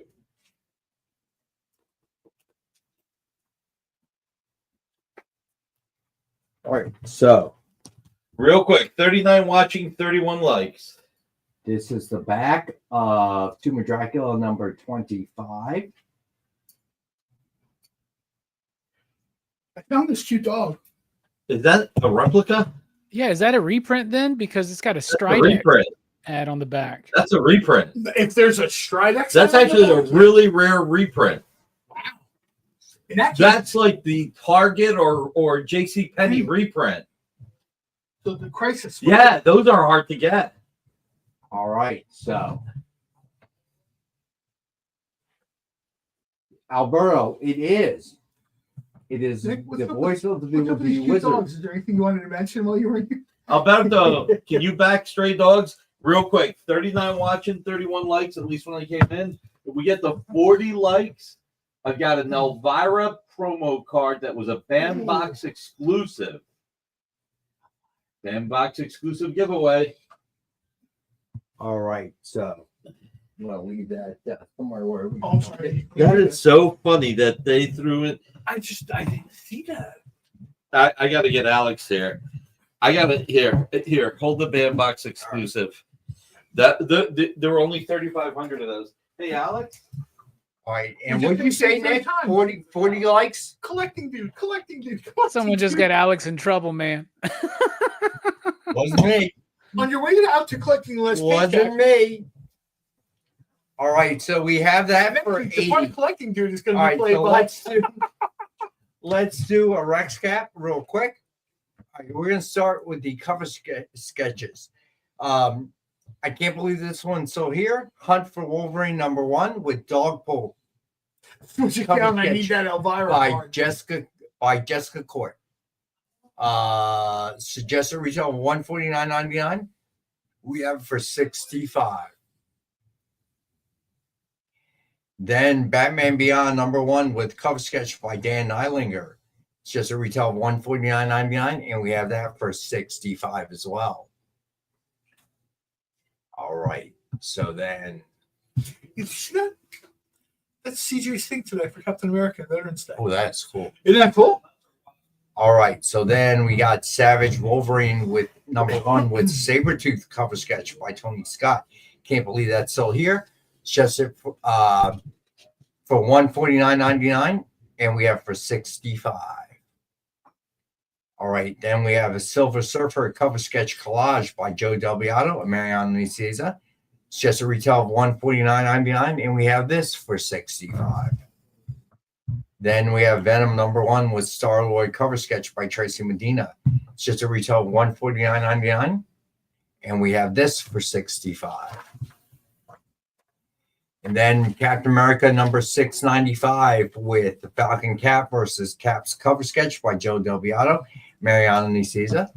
$80 is right, though. Oh, cool. Yeah, that part is right. The first appearance of Hannibal King 30 years later, since it's a reprint, but you know. All right, so I know a couple people asked me about it, CIB, and I forget who else asked me about it.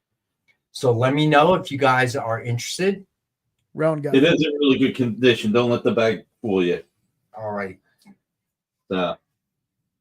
So let me know, everyone.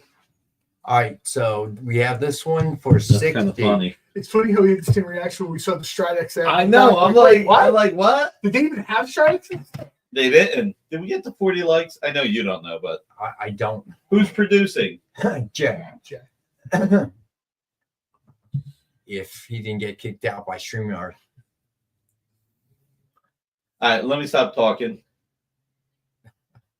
The cover is BS. There's no way Sam would punch Steve. 25. You will take it, Big John. All right, buddy. Now let me go. Alberto, this is a what-if story.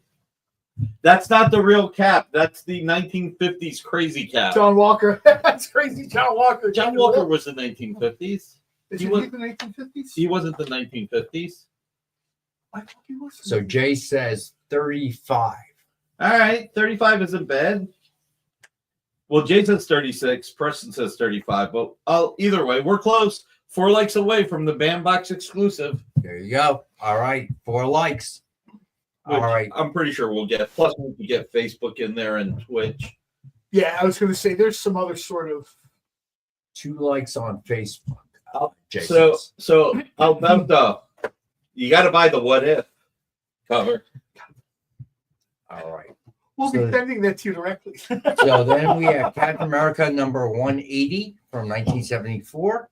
First appearance is Nomad. It is a 5.0, and we have that for 25.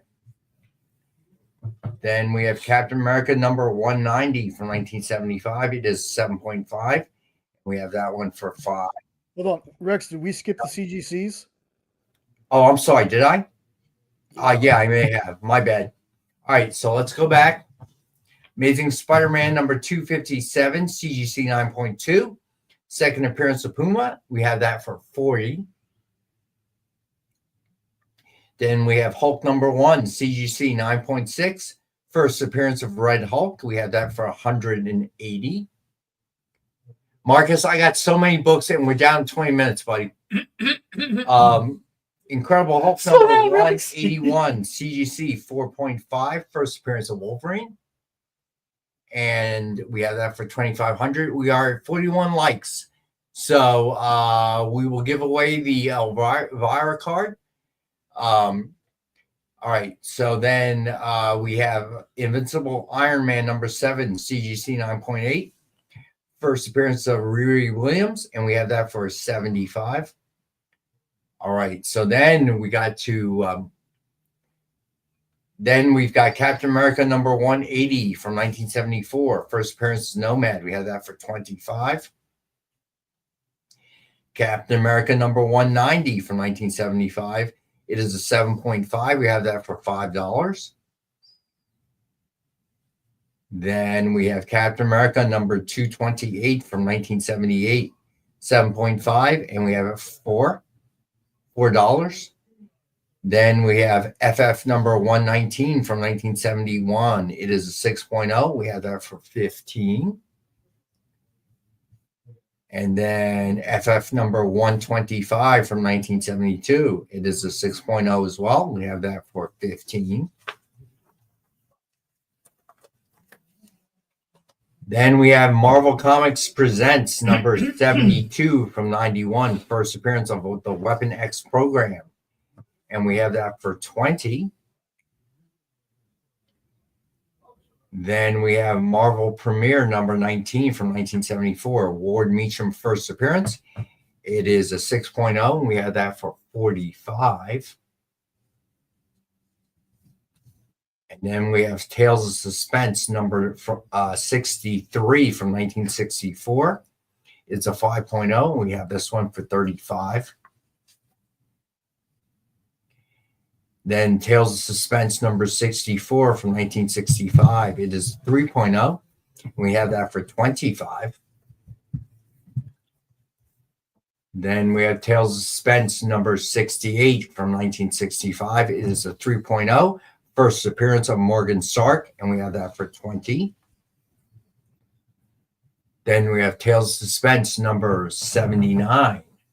And we have from 1966. It is a 3.5 to 4.0, and we have that for $20.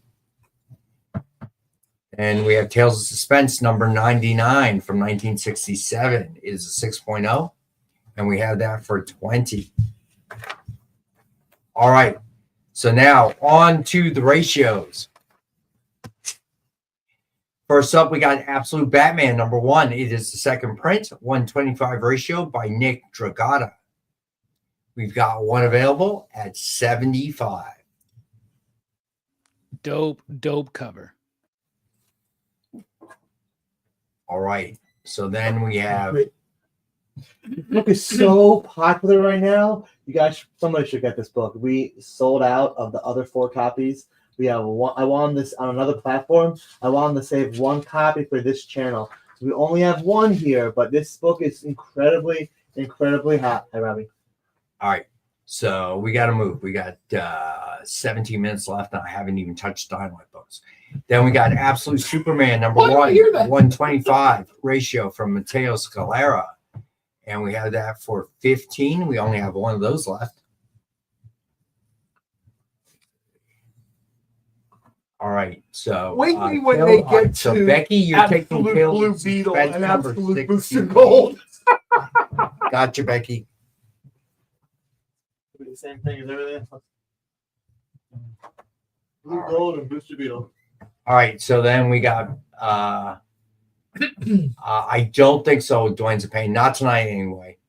Batgirl Volume 6, number 1, 125 ratio by Skylar Partridge. That's a great cover. Wow. We had that for $15. We only have one of those. And then JSA Volume 2, number 1, 125 ratio by Sweeney Boo.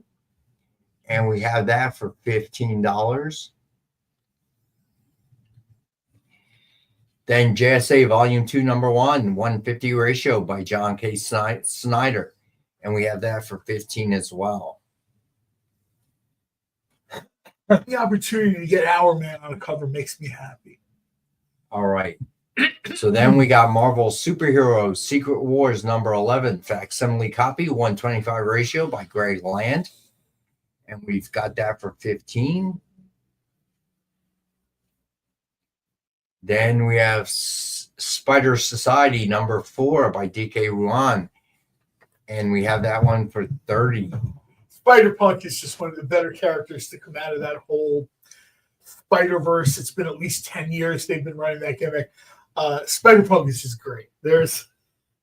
All right. So then we got Star Wars Ahsoka number 5, 110 ratio by Brian Mateus. And we have that for $6. Well below ratio. All right. So the Dynamite books from last week. DuckTales number 1. It's finally out. And we have that for $4.99 cover price. If there is another one you want, check the letter of the cover. Let us know. Most of them are cover price of $4.99 with the exception of a few.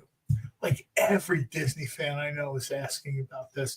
This is sort of dragging over people who might not necessarily read comics, but you know what I mean? It's Disney. And there are people who I had to tell someone who's a Disney fan, I said, just so you know, I said, Dynamite is doing these, but there are Disney comics that go back decades and like their mind. And a reminder, if you are watching this on Rewind, you see something you like, hit the submission form, pin the top of the chat, also in the description, and let us know. We will honor any prices you see tonight, provided the book is still available.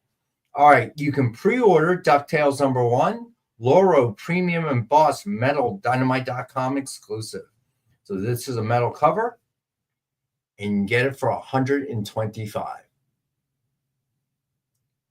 We can see your comments, Big John. All right, again from last week, Hercules #6, cover price of $4.99. Certain issues are going to be higher depending. It's a virgin or, so on and so forth. Let us know which cover letter you're interested in, and we will get it to you. Then we got Gargoyle's Quest #4. All right. So then we got Red Sonja, Death and the Devil #3. And then we had Disney Villains, Hades, trade paperback, issues #1 through 5, and we have that for $13.99. That's a great cover. I love that cover. And then we had Disney Villains, Hades, hardcover, issues #1 through 5 for $19.99. This is something I would absolutely get in hardcover. All right, so Terminator #2, cover A by Declan Shalvey. We got that. Yeah, I'll put you two together, no problem. This is cover price of $4.99. Then we have cover B by Edwin Galman. We have that for $4.99. Then we have cover C by Drew Moss for $4.99. And then cover D by David Cousins for $4.99.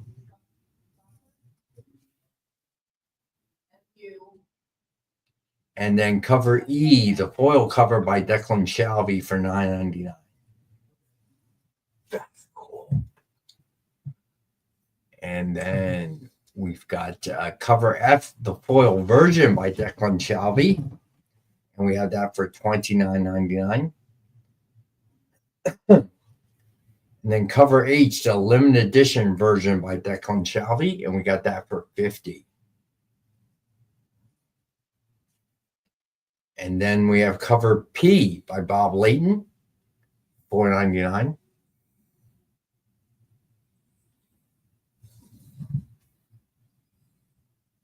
Then we have cover Q, Burning Earth Icon by Alex Ross, $4.99.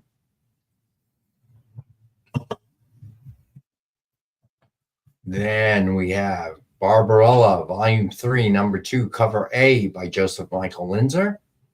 And we have that for $4.99.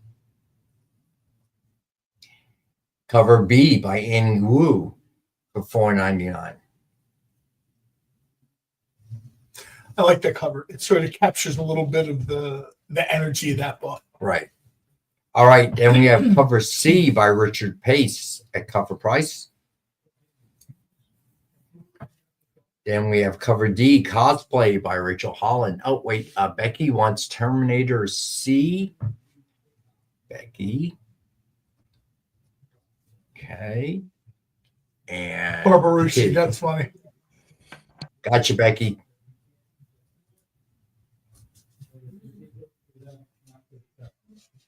All right.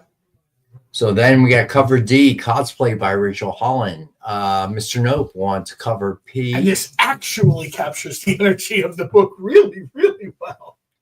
And let's see, cover A for Barbarella. Okay, she enjoys doing Barbarella a lot. I've talked to her a little bit about this, and there's certain characters that, she's had a lot of fun with, especially blanks. Going to prop Easy stores. Go Lucky, DuckTales, Easy. Let's see, 2 white.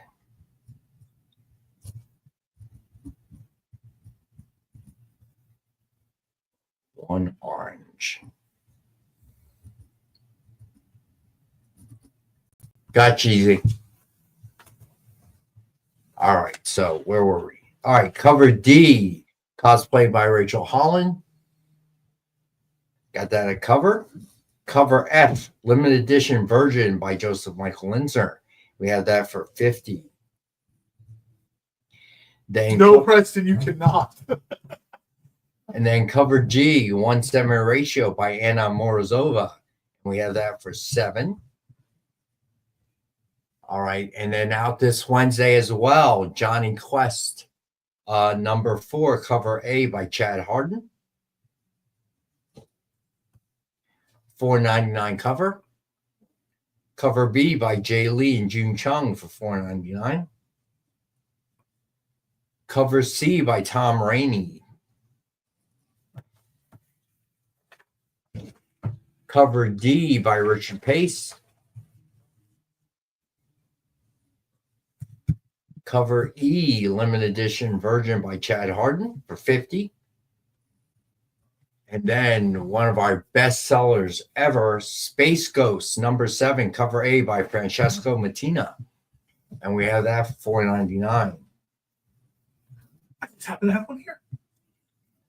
Cover B by Jay Lee and June Chung. Why did they insist on putting all that color on the book? Cover C by Bjorn Berens. Oh, that is a cool cover. Cover D by Anthony Marquez. Cover F, the limited edition version by Anthony Marquez. We have that for $50. And then cover N by Jonathan Lau. We have that at cover price of $4.90. That's great cover. And of course, on Wednesday's show, that is cool. On Wednesday's show, we will have all Dynamite books again, in case you missed it. Most are at cover price. Let me know which ones you want, and we will make it happen. All right, so you know what? Let me look at your Space Ghost for a second. Or better yet, you want to do me a favor? Well, I'll do it. So I want to take a picture because my buddy also is a Space Ghost fan and always asks me. He knows I get the advanced copies, so he wants the back of all the covers so he can decide which cover to tell us LCS he wants. Let's see.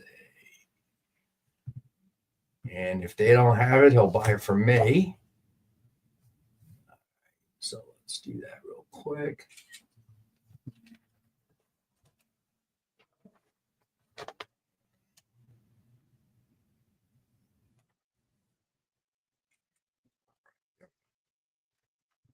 Thank you. All right, Mr. Nope, Space Ghost. Let's see. Yeah, give me 1 sec, Becky. Let me get down Mr. Nope. Space Ghost, you want cover B?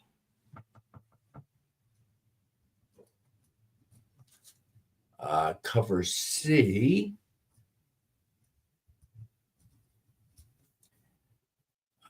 Cover D.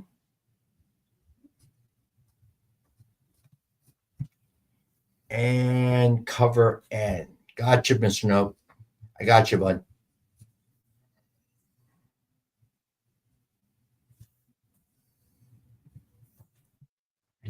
All right. So Becky wants, okay, D and N.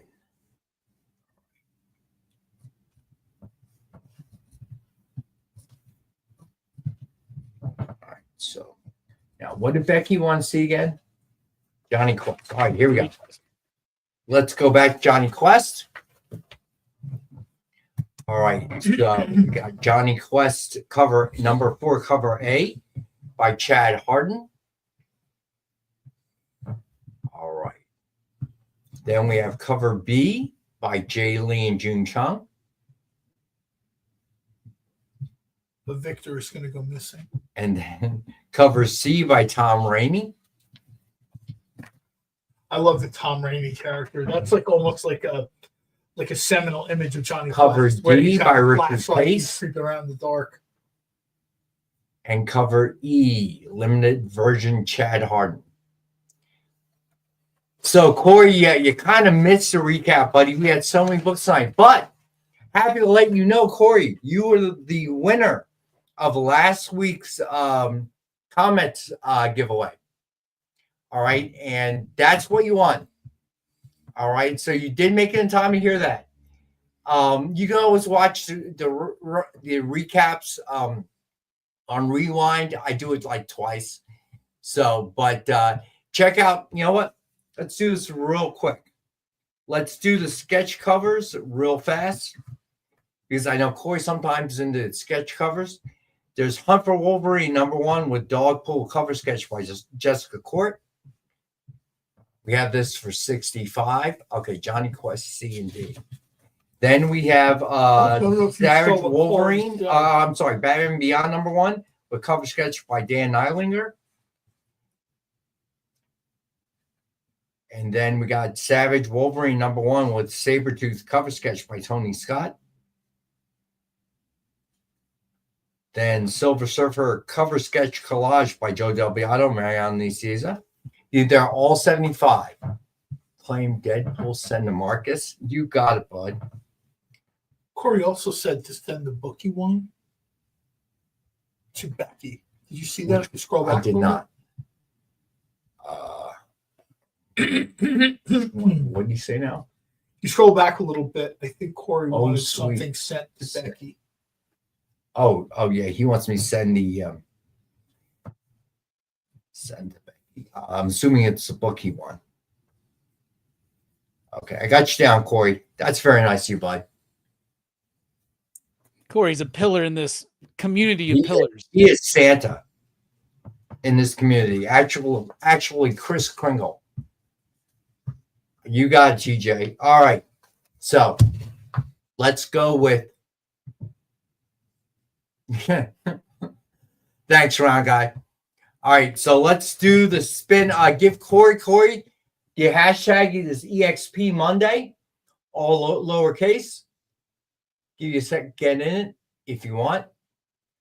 But I know we got another show starting right behind us. So they got a hard start. All right, here we go. Let's spin the wheel, Jay.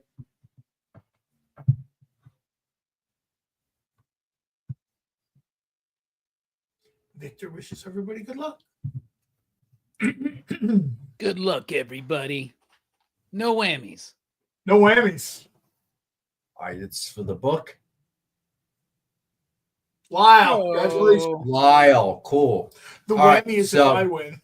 We did get to 40 likes, so let's spin it again. You don't need to put another hashtag in. And let's figure out who won the Elvira card.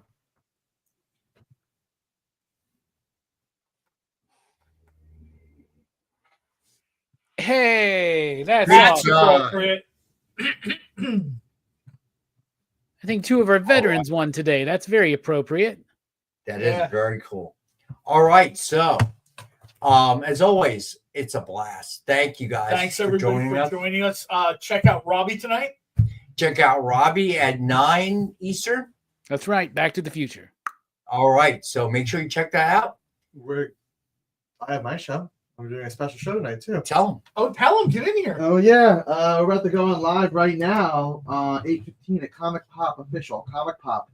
So check me out selling some books on Comic Pop. I'm really excited. It's the first time that I'm doing this. So on what channel? Comic Pop. And you guys make sure you please dual stream with Robbie. You can do 2 at once. It is possible. It is YouTube. So check out everyone. Send the love around. There you go. All right, there you go. Jay, what do we have? Jay is nothing after this, right? Until 10? 10? Yeah, at 11 Eastern, 10 Central. Come back after watching all the other great shows, including PCP. I can't wait to watch that on my break. We're going to have Best Coast Comics, and they're going to be joined by Comic Tropes, and they're going to be talking about artists that inspire. Cool. Very cool. All right, Preston, you're cracking me up. It's weird. Don't ask. All right, guys, thank you. It's always a thank you, Robbie. Thank you, Jay. Thank you, John. Good to have you back. Victor and I you gotta get past Amy with that. Good luck. I don't want let me leave the room first. I don't have anything to do with that. I'll hide behind you. She'll never see me.